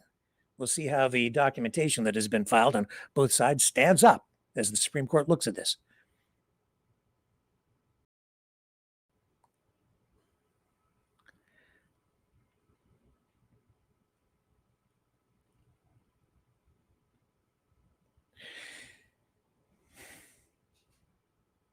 And they're going above and beyond to accommodate the special diet of the ostriches. While being accused of torturing them, of starving them, I've seen that, of not providing adequate water to one of the birds, which was apparently injured some time ago and isn't drinking. No, the CFIA notified the farm owners that this bird was not really responding well and has not been drinking, and it is injured, so they are trying to provide care. And as a result, I think Katie brought them some electrolytes. So they're taking special electrolytes to the ostrich so that the bird can remain hydrated, because they are trying to provide proper care. I don't know how you find fault with that, but they're finding fault with it out there, the social media streamers who are clearly biased. I'm sorry, but they are. So be it, because that's not really journalism. It's activism, and it's anti-government activism. And it's that kind of rhetoric, all of it, that really contributes to what we've seen with the flag burning, because people are like, Canada sucks out there. Truth.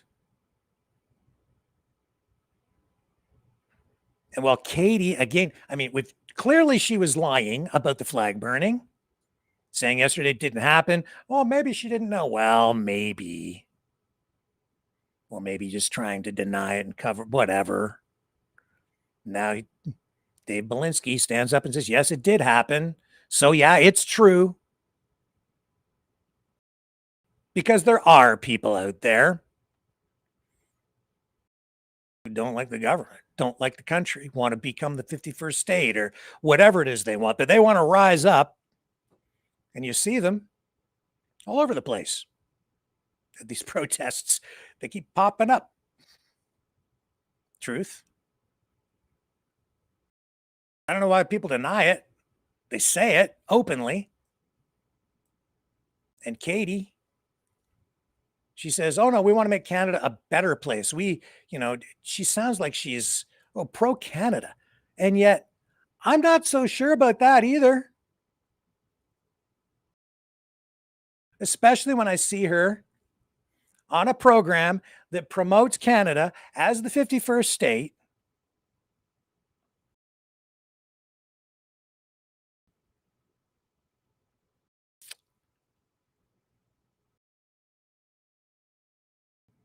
With regular guests on there. A couple of them have been on here.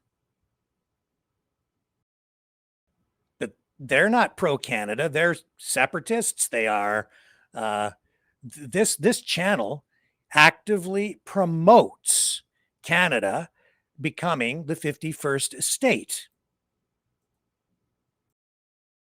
And she appears on this program. This was 2 days ago.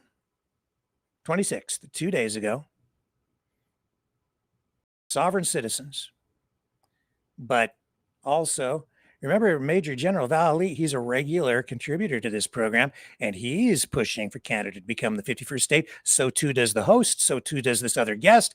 And here's Katie on the program with them as it actually comes up. In Canada, you're right across the border. This is why Canada needs to be the paperwork all cleared out and all the bullshit of being under the rule of the British Crown, and Canada being recognized legitimately as it currently is as part of the United States and be made the 51st state, because it always has been.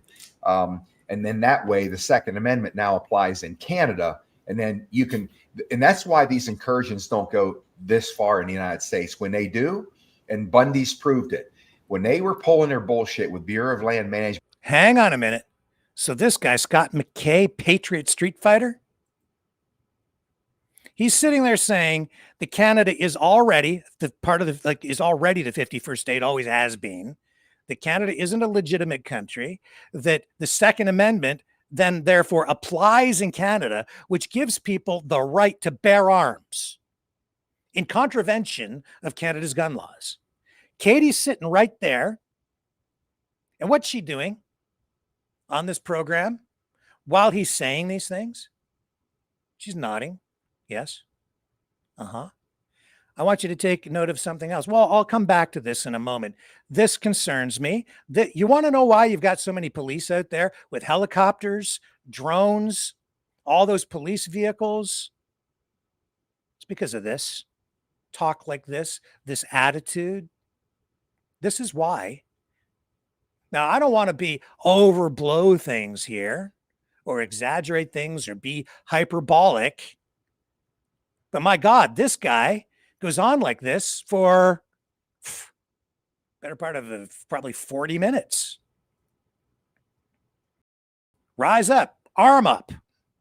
Who they arm like the military out there in Nevada, been constantly encroaching on ranchers' lands, who've been there for 150 years, multiple generations, continuing to seize land because they want mineral rights, until finally the Bundys and about 120 ranchers showed up on horseback, drew a line in the sand, and said, this is it. We're not giving up one more inch, and we're going to fight today. People are going to die today. We are done with this government encroachment. You know what happened?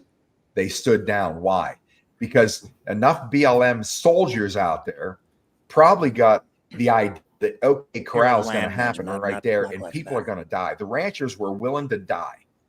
The guys who they're sending out to do their dirty work, the politicians, most of those guys aren't willing to die. If they know bullets are going to start to fly, because Americans are going to use their Second Amendment rights to defend themselves from this kind of tyranny, which is why the Constitution was written and why the Second Amendment was put in there, to keep us or keep these assholes under our thumb in government. And obviously it's gotten out of control in the United States, but I get so enraged by this bullshit, because these are cowards that are using absolute power of weaponry on innocent people that can't defend themselves, so they can murder their stock. This is no different than Bundy's out there, but the Bundys had the ability to bring their arms, bring their horses, and then show the whole world, let's do this. And then you're going to see what you've seen for years. Ruby Ridge in the United States, murdering Randy Weaver's wife, his child, killing the animals, burning to death 83 people down at Waco. Janet Reno sends in U.S. Army tanks, and they attack that place for people that were doing nothing wrong. This is the encroachment that continues in this country, in this world. And until the citizens of this planet finally blow the gasket and are willing to amass in massive numbers every time this bullshit happens, it's going to continue, and it's going to continue until they take everything you have. Some people say, well, I don't have a dog in this fight. Hey, neither do I. Neither do I. I'm sitting down here in Texas. I have a dog in the fight because this is a fellow human defending one of God's creatures that they're trying to slaughter, just like they've done millions of birds in this country, attacking the supply chain. At what point do people in this world stand up while they're digging the ground out from beneath you so it collapses into the ocean? When do you stand up and say, we are not going to allow you to do this to any more of our fellow citizens? That's always my question here. Where are the rest of you in America? Where are the rest of you in Canada? You know what's going on here. You think that they don't have a plan for you. You may not have any stock or ostriches, but they've got a plan for you too. They have a different plan for people in a different situation. They're going to come sooner or later. And, you know, sitting back doing nothing is like paying the cannibals to eat you last. You're going to get gone no matter what. And the sooner that you respond to this bullshit in force that they bring, And this is why Tactical Civics here in the U.S. is one of the primary warfare platforms of Patriot Street Fighter. We are amassing these forces in all the counties around the country to have chapters in every county. We have over half the counties now staffed with chapters to get to where we can push ordinances through, to have citizen grand juries, again, like the founders put in this Constitution, so we can hold these criminals hiding behind their corporate. Oh, shut up. Like, really, man, shut the F up.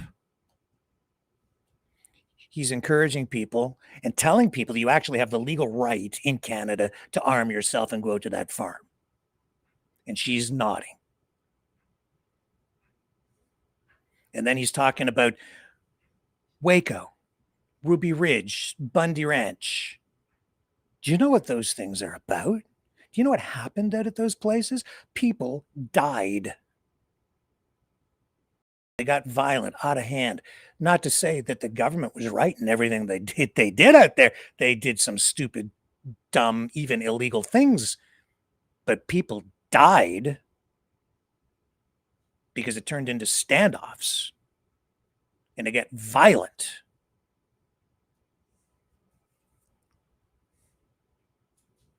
And the way he's portraying what's going on out at that farm and the reasons why, that's hyperbole.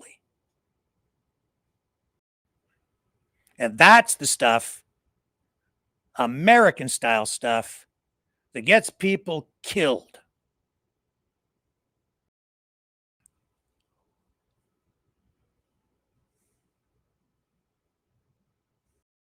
And that channel talks about it all the time. And is very focused on Canada and the 51st state. And there she is nodding, agreeing.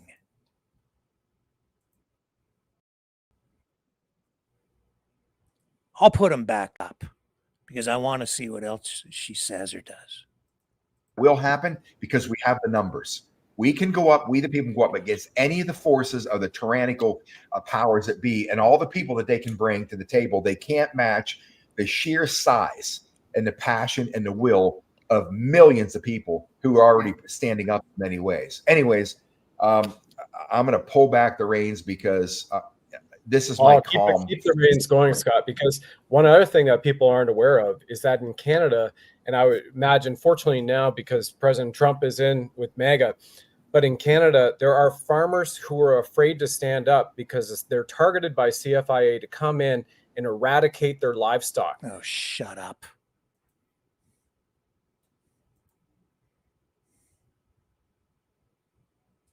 I'm tired of the BS.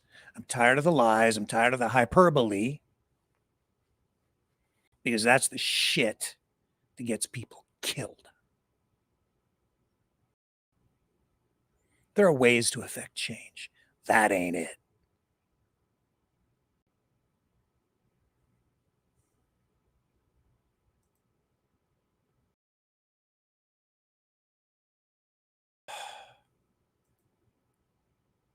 Sticking your nose in where it don't belong.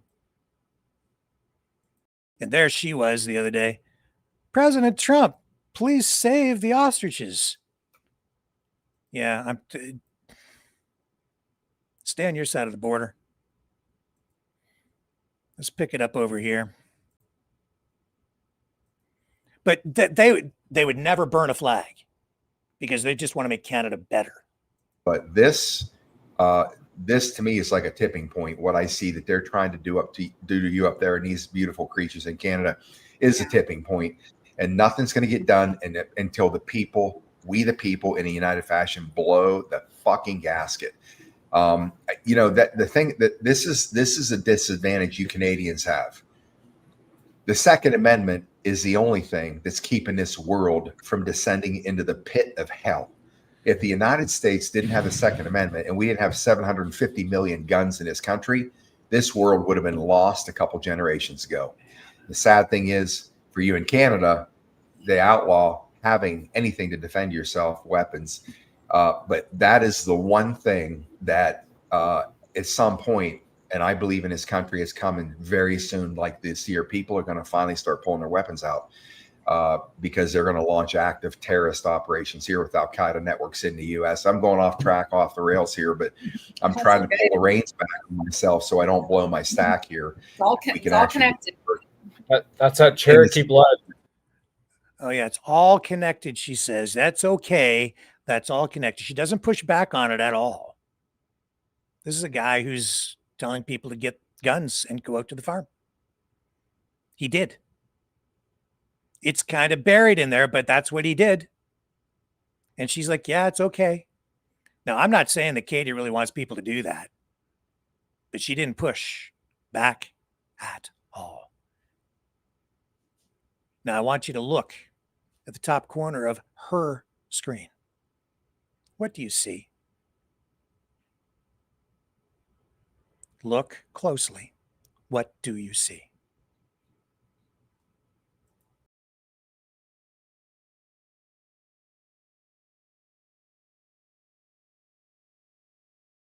US, A,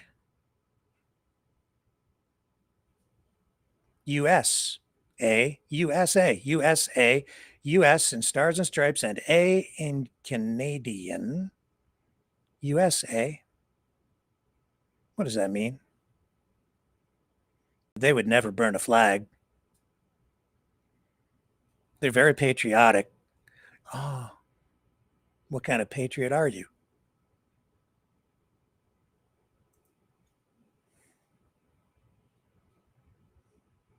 They're very transparent. Big U.S. money, big U.S. oil money flowing into that farm. John Catsimatidis, WABC Radio, owner of the largest grocery store chain, multi-billionaire, big grocery store chain in New York State. Also, oil magnate, owns a big refinery, biggest purchaser of Alberta oil on the U.S. side. Biggest purchaser of U.S. oil, period.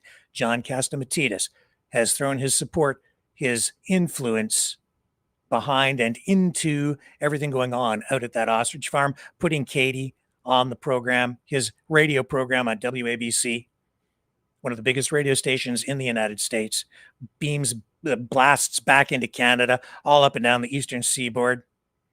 Very powerful radio station. Owns that too.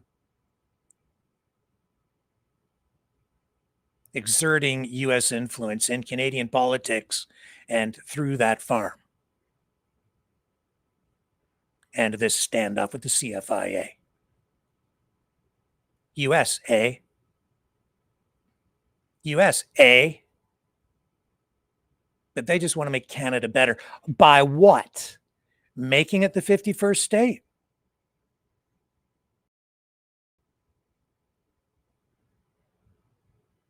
Tell me about that feed.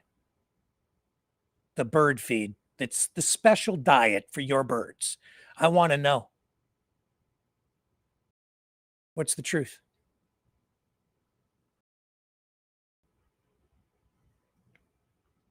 Truth is, those birds are going to be used either as food or they'll be sentenced to spend their remaining days serving as lab animals if they are saved. That's the truth. So what's the cause? Save the birds, save the ostriches.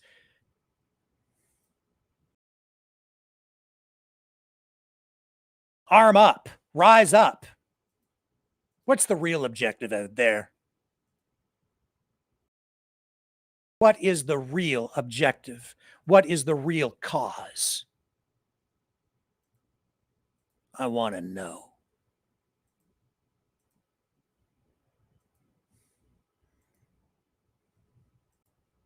Tell me.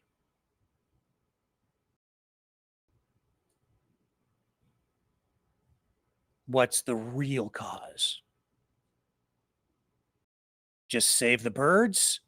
Yeah, save the birds, save the ostriches, and then what? And I'll tell you that, you just got to save the birds. Just got to save the ostriches. The named ostriches that they can't even account for. They have names for all of them, though. Karen Esperson was supposed to be able to name every single one, all 400. Because they're like family. They're pets.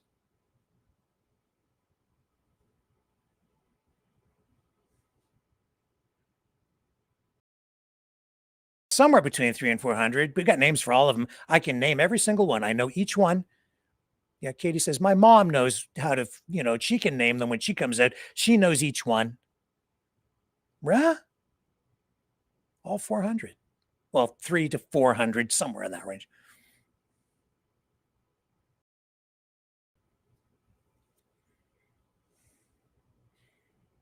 It was Sarah, the bird that got shot by a mystery drone in the middle of the night where no shot was heard, but the wound on the neck looked suspiciously like a knife wound. But hey, I guess we need an investigation into who murdered the bird.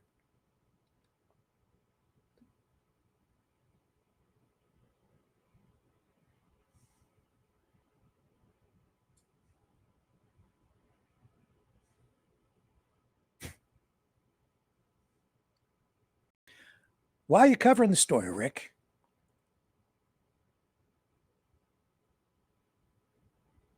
Because it's all connected, just like she was honest about that.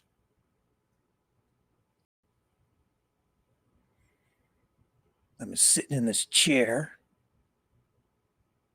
for how long now? Almost every night. For what?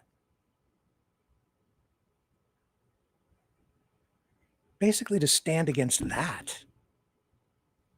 Lies, deception, efforts to destroy my country.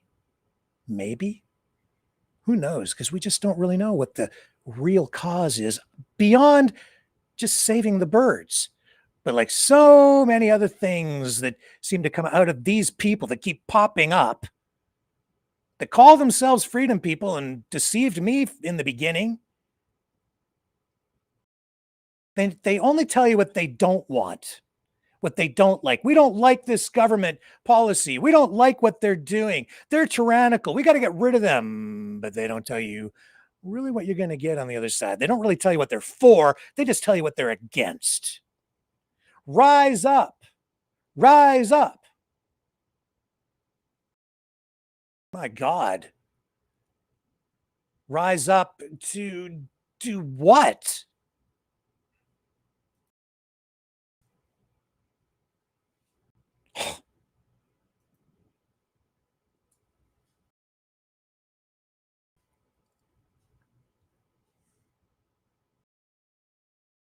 Who wants to go?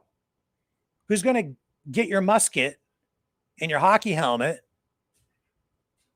and I don't know, get the lid off a garbage can, use it as a shield, run out to the farm, stand in a line with all your muskets drawn and tell the RCMP to get off my land. Katie's land. Katie's private property. Because we're saving these ostriches.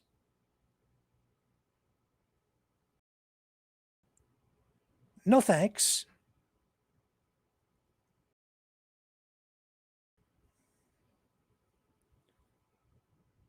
USA.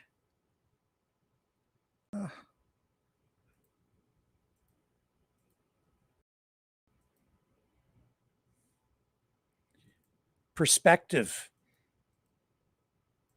It's important. You want to talk about transparency? Then be transparent. What are the birds for? What will the birds be used for after they're saved? Lunch or dinner or as lab animals.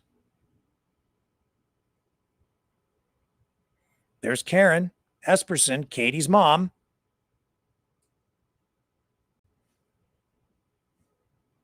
Serving up a hearty meal of ostrich.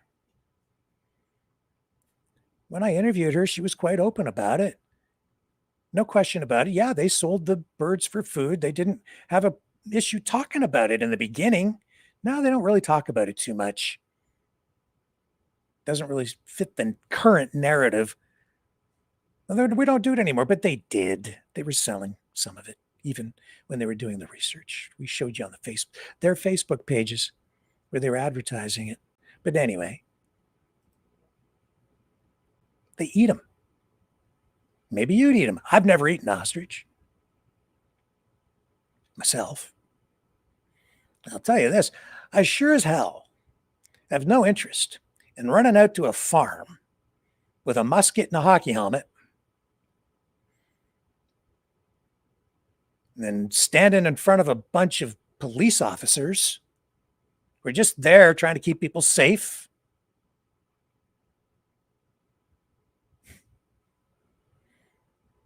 And pulling a gun on them. No, thank you.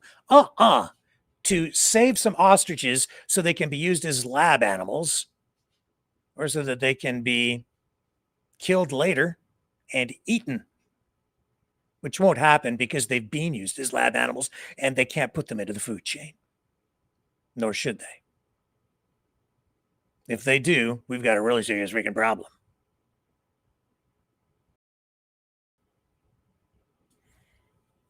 And they ain't going to just keep them as pets because you got almost, 300. I've done the math. Costs about $500,000 or more just to keep them alive every year. Plus the cost of operating the farm on top. Who has that kind of money? Not them. Well, unless John Catsimatidis just bankrolls it. Or one of the other billionaires who's been pumping money in out there. U.S. billionaires. U.S., eh? There are a lot of reasons why some Americans would like Canada to be broken up. Canada's faced that kind of threat for a long time, from its earliest days, even before we were a country. It's been a constant struggle.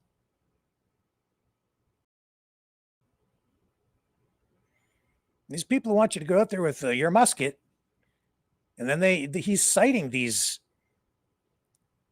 really violent milestones in U.S. history regarding things like gun rights, property rights, Ruby Ridge, Bundy Ranch, Waco. A lot of death, a lot of blood around those incidents. Here's the a look back on Ruby Ridge. This was actually a report from KTVB 2 years ago. I haven't watched this report, but it's now been well over 30 years since that incident, which Patriot Street Fighter highlights in his rant. Let's take a look at this, give you a little background, a little perspective. This is a 2-year-old report, by the way, but relevant tonight. Anytime an armed anti-authority activist takes a stand against a government agency, you can bet 2 words come to mind: Ruby Ridge. That one incident in 1992, many experts believe, added more fuel to an already smoldering anti-government militia movement, one that led to violence in several cases. You can think Waco the following year, Oklahoma City bombing in 1995. The seeds of the siege at Ruby Ridge were planted a year and a half earlier, though, in January of 1991, when Randy Weaver, a former Army engineer, was arrested by the Boundary County Sheriff and ATF agents on weapons charges for having a sawed-off shotgun.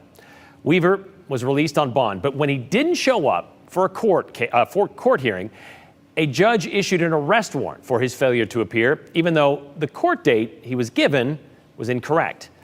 Well, that's when the U.S. Marshal Service took over, and they tried several times to negotiate a peaceful surrender, knowing he and his family were well armed. But Weaver, a known survivalist and white nationalist, refused to leave his cabin. And what would become the rallying cry for Second Amendment rights advocates and anti-government overreach was first heard on this day in North Idaho 31 years ago. For months, federal agents' eyes were on the cabin and compound of the Weavers. But what many believed was the beginning of the modern militia movement actually came on the heels of a boy following his dog on August 21st, 1992. That day, The Weaver's dogs alerted to something outside the cabin. Randy Weaver went to check it out. So did his 14-year-old son, Sammy, and family friend, Kevin Harris. They went a different direction than Randy, though, trailing a yellow lab named Stryker. What they didn't know was earlier in the day, 6 U.S. Marshals went into the trees with the hope of watching and eventually arresting Weaver. Weaver saw them and ran back to the cabin. But Stryker led Sammy right to the federal agents shortly after. And what happened next has been disputed since. On August 21st, 1992, shots rang out in the remote hills of northern Idaho. You know, it was right about, it's funny, this time I got the call. Idaho's U.S. Marshal Mike Johnson had a deputy stationed at Ruby Ridge that day. Johnson explained it this way to KTVB 10 years later. The initial shootout that occurred of who shot first, we'll never know. What we do know is that U.S. Deputy Marshal Bill Deegan and Randy Weaver's 14-year-old son both died in that exchange. It was the beginning of an 11-day standoff at Ruby Ridge. Before it was over, Weaver's wife was also shot and killed. In another confrontation with the feds the following day, Randy Weaver was shot by an FBI sniper. So was Harris. The bullet that hit Harris also hit Vicki Weaver. She was standing behind the cabin door, holding her 10-month-old baby when Harris ran in. Authorities still can't predict how long this ordeal will drag on, but now that Randy Weaver's finally talking, they say there's real hope of resolving this standoff without further bloodshed. The days that followed, it's gonna happen to us all! Saw more confrontations outside the perimeter of Ruby Ridge, as dozens of protesters, this is not Aryan Nation stuff! And hundreds of federal agents descended on North Idaho. I want you to know we remain very positive. The plan that's in effect to bring about a situation where we can have this situation resolved without any loss of life. That's our objective. Well, Stryker, the yellow lab, was also killed in that initial confrontation. And after negotiating with former Green Beret Bo Gritz, Harris surrendered on August 30th. Weaver would turn himself in the next day. During his trial, Weaver would be acquitted of most of the serious charges against him, and Harris was acquitted of all of his charges. The Weaver family surviving members filed a wrongful death case for the death of Sammy and Vicki. Randy Weaver received a $100,000 settlement. His 3 children each received $1 million in 1995. Randy Weaver died in May of last year at the age of 74. Okay. Now, you can view these stories any way you want and say, well, they were right or they were wrong, and the government did this and the government didn't do that, and they shouldn't have done this, and blah, blah, blah. But people died there. A lot of people died in Waco. People died at all of these events.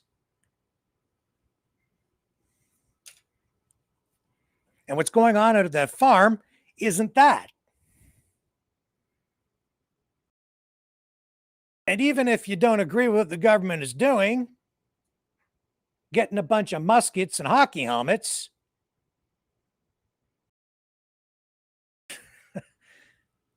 is a bad idea. When you want to know why all those cops are out there right now in Edgewood, BC, lots of them, because they can't take any chances. They need to prepare for the worst and hope for the best. And if they don't prepare for the worst, something bad happens, well, then they're in trouble for that. So they need to err on the side of caution.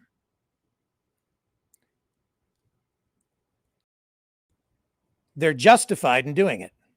They're justified in bringing every single vehicle they have out there tonight to that location in Edgewood. Do you know why? I just showed you why. Because Katie was on that program with a guy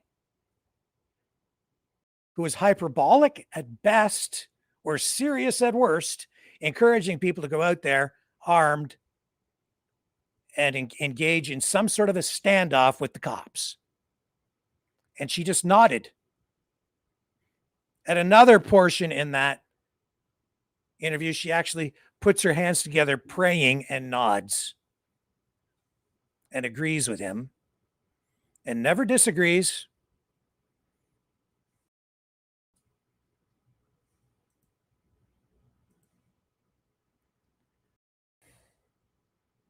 She never disagreed.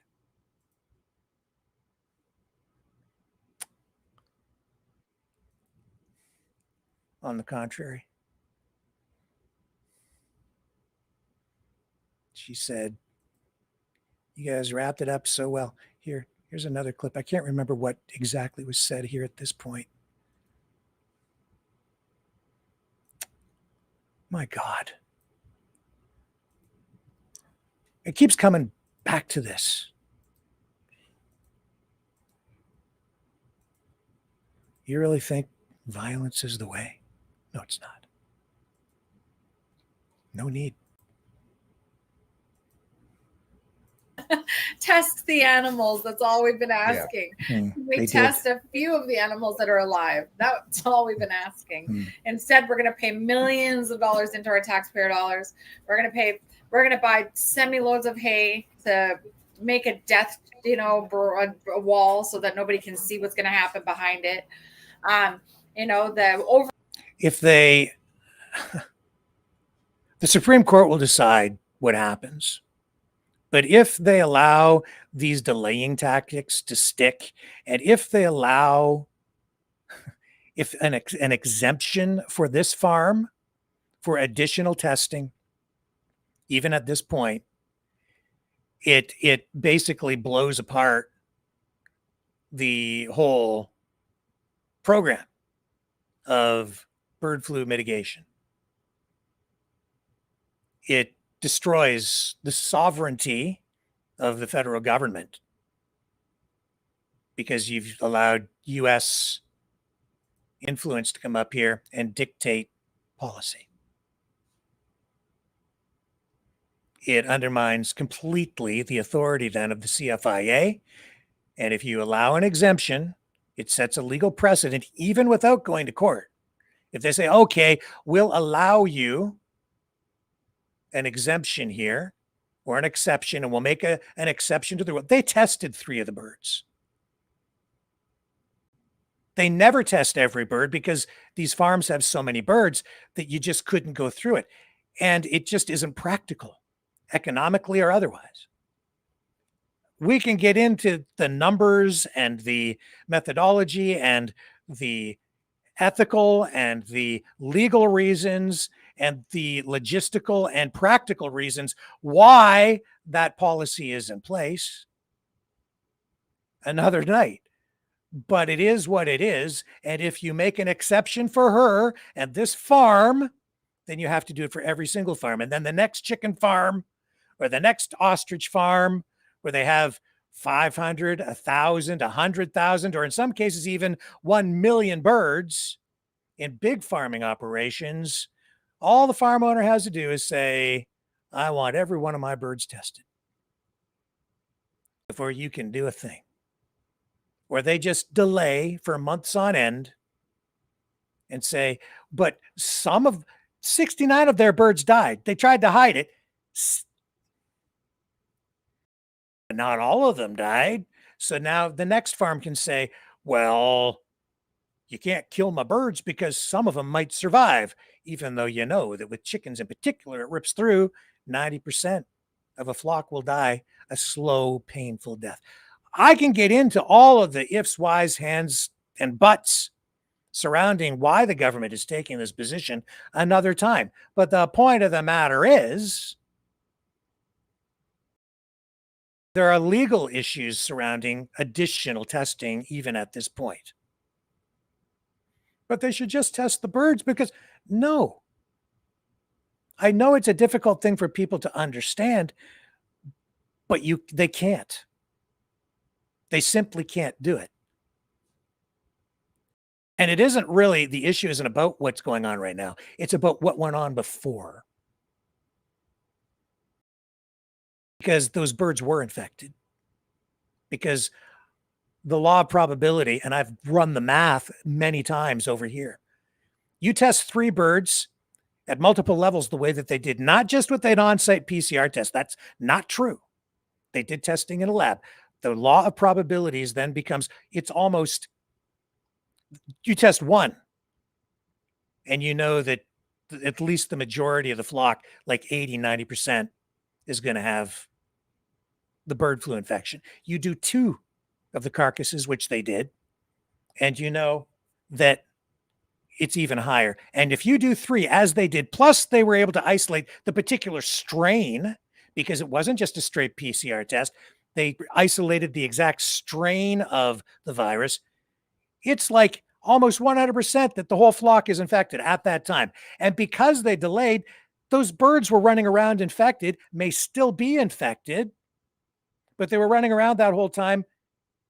And because they were exposed to humans and vehicles and all other sorts of things, the virus was being carried off site. And it's not about whether the birds are sick. It's about them being naturally very efficient carriers of the disease. And because they delayed so much, they created a situation where the farm was an incubator for the virus and it could be carried off site. And then created a situation by encouraging people to go there and break quarantine at the time that it was highly likely that anybody going out there would get it on their clothes or something else, where they don't become infected because it doesn't really affect humans, only very rarely, but they carry it out into the community and contaminate this and it contaminates that. It ends up in other farms. And then those birds suffer. But they didn't care about that. That's why. But we have an exemption. They couldn't prove it in court. I mean, I can go on and on about this, and we can argue about it and go around in circles. And I don't want the birds to die. But at the same time, I don't want other birds to die either. And if you don't, you have to apply the rules equally to everyone. It's the same thing if you're in the streets. Everybody's like, two-tier justice system.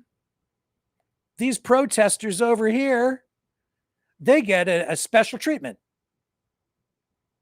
And these guys go to jail, those guys don't. These guys get a fine, those guys don't. And everybody's screaming, I want the pro-Palestinian protesters arrested. Well, they're all saying, I want the pro-Israel protesters arrested. Or pick your protest. And everybody's like, it's a two-tier justice. They are getting special treatment. I agree. Everybody should be treated equally under the law. Everybody needs to follow the same rules.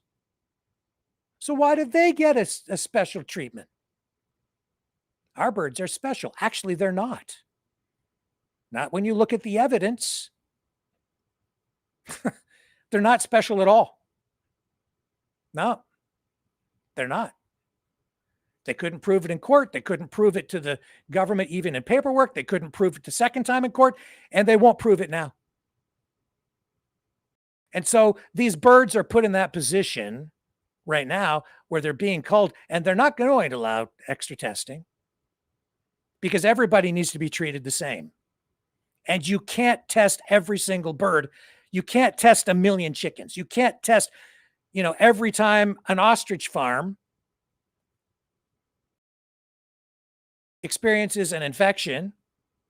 You can't expect the CFIA using our tax dollars to go in there and test every single bird because they're birds. They're livestock. We eat them. They're food. And they're not protecting the food supply at all. They're putting the food supply at risk. Not only are they putting the food supply, you know why they're putting the food supply at risk? Even if you just take the biology out of it, it is true that if they give these people an exemption at this farm, every other farm, every chicken operation, every other poultry operation, turkeys, everything, and that whole regional area of British Columbia, a big chunk of the province, I don't know how big it is, but every other farm around there will no longer be allowed to export their product to other markets, including, from the way things sit right now, most, if not all of the United States, where they're saying, but it's our largest trading partner, and RFK Jr. is saying, Save the ostriches. Well, he wants to get rid of the culling policy, the stamping out policy on the U.S. side, but he hasn't. That's what he said, but he hasn't done that, even though he's been in power with the Trump administration for over 6 months now. And in that 6-month period, 30 million chickens and other forms of poultry in the United States, other birds, 30 million on the U.S. side have been culled. Is anybody over there protesting about that? No.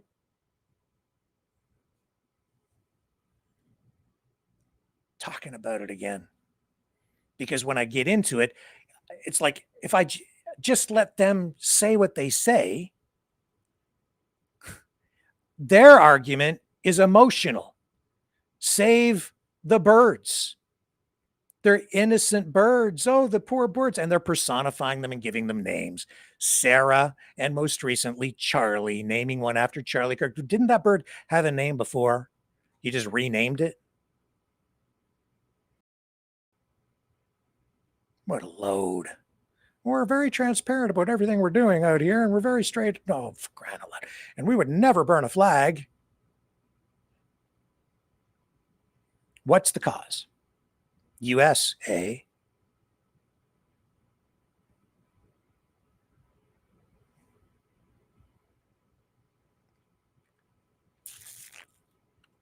Don't like it. I've never had ostrich. The cause. What is the cause? You save those birds. You put all this effort, all this work into it. You get behind the cause.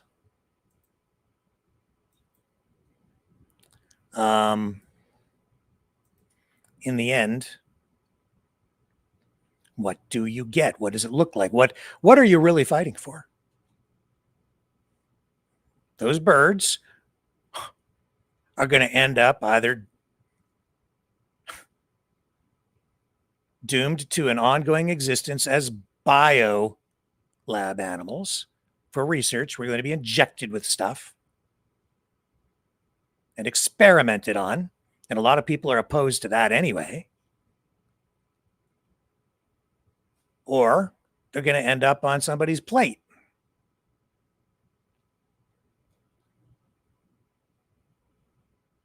I have no issue with that, except I don't really want to eat their research lab animals because they've been experimented on extensively and injected with I'm not sure what.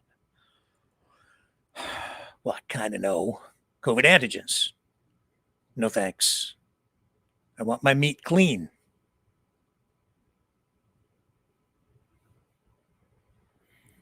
Bio birds, or they're going to end up on a plate. And after they're done experimenting on them, what are they going to do with them then? Kill them. What's the cause? What's the real cause that everybody's out there supposed to be fighting for? Well, our country faces really serious issues.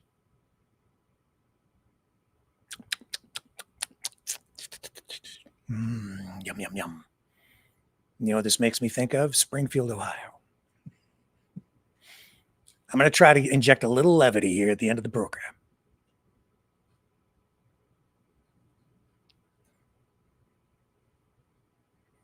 Springfield, Ohio, where they eat the cats and the dogs. Remember, they're eating their pets. Springfield, Ohio, that's where Trump went during the last election. People were like, what are you talking about? No, it's true. It's true. Oh, it's horrific. They're eating their pets in Springfield.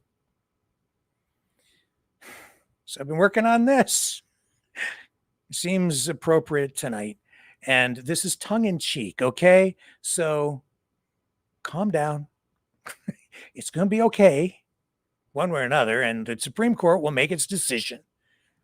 And whatever happens, happens. I'm not going to freak out and get,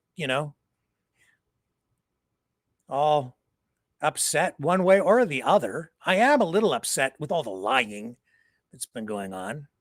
That's the thing that's really kind of got me most agitated. And it's all the 51st state stuff. That really bothers me, as you know. And that's my editorial position on that issue. So what's the cause? Is it save the birds, or is it U.S.? Or is it, sorry, what was it again? Oh, yeah, U.S.A.E.H. What does that mean? You know what it means. But they'd never burn a flag. But they did. And they lied. What else are they lying about? I don't know. I know a few of the things, but not all of them, maybe. I do know this. It's a horror show out there. And so I leave you with this tonight, Mavericks. Food for thought. The Edgewood horror show, where they eat their pets.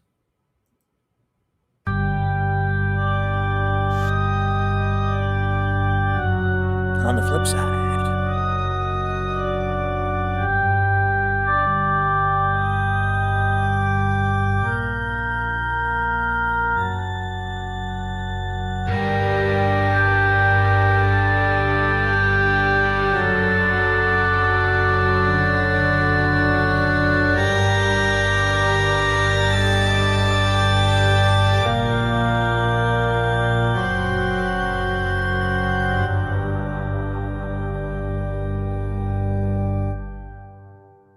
in Edgewood, BC, where shadows creep, 400 ostriches named in their keep, saved from the cull, safe at home they dwell, but knives flash bright, pets fall to hell. Edgewood eats its pets, blood on the grill, no regrets, forms a tomb for hunger slain, feast by dish, just bones remain. Edgewood eats its pets, blood on the grill, no regrets, forms a tomb for hunger slain, feast by dish, just bones remain.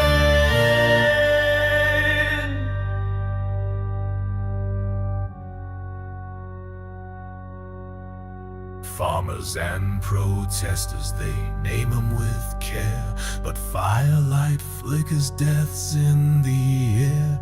No call, they scream as the blades align, then feast as one on their pets divine. Edgewood eats its pets, blood on the grill, no regrets, farms a tomb for hunger slain, feast by dust, just bones remain. Stop the call, they cry, fists to the sky, but the grill's alive and the feathers fly. Antibodies or lust, it's a hollow right, saved at home, but they're carved tonight.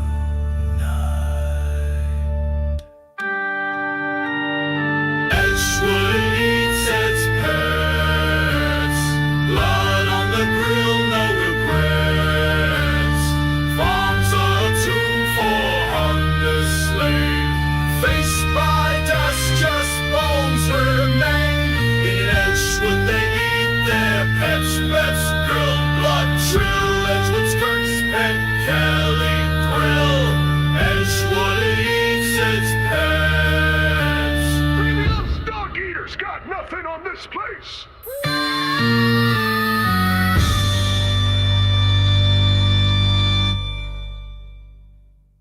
Who ate Charlie?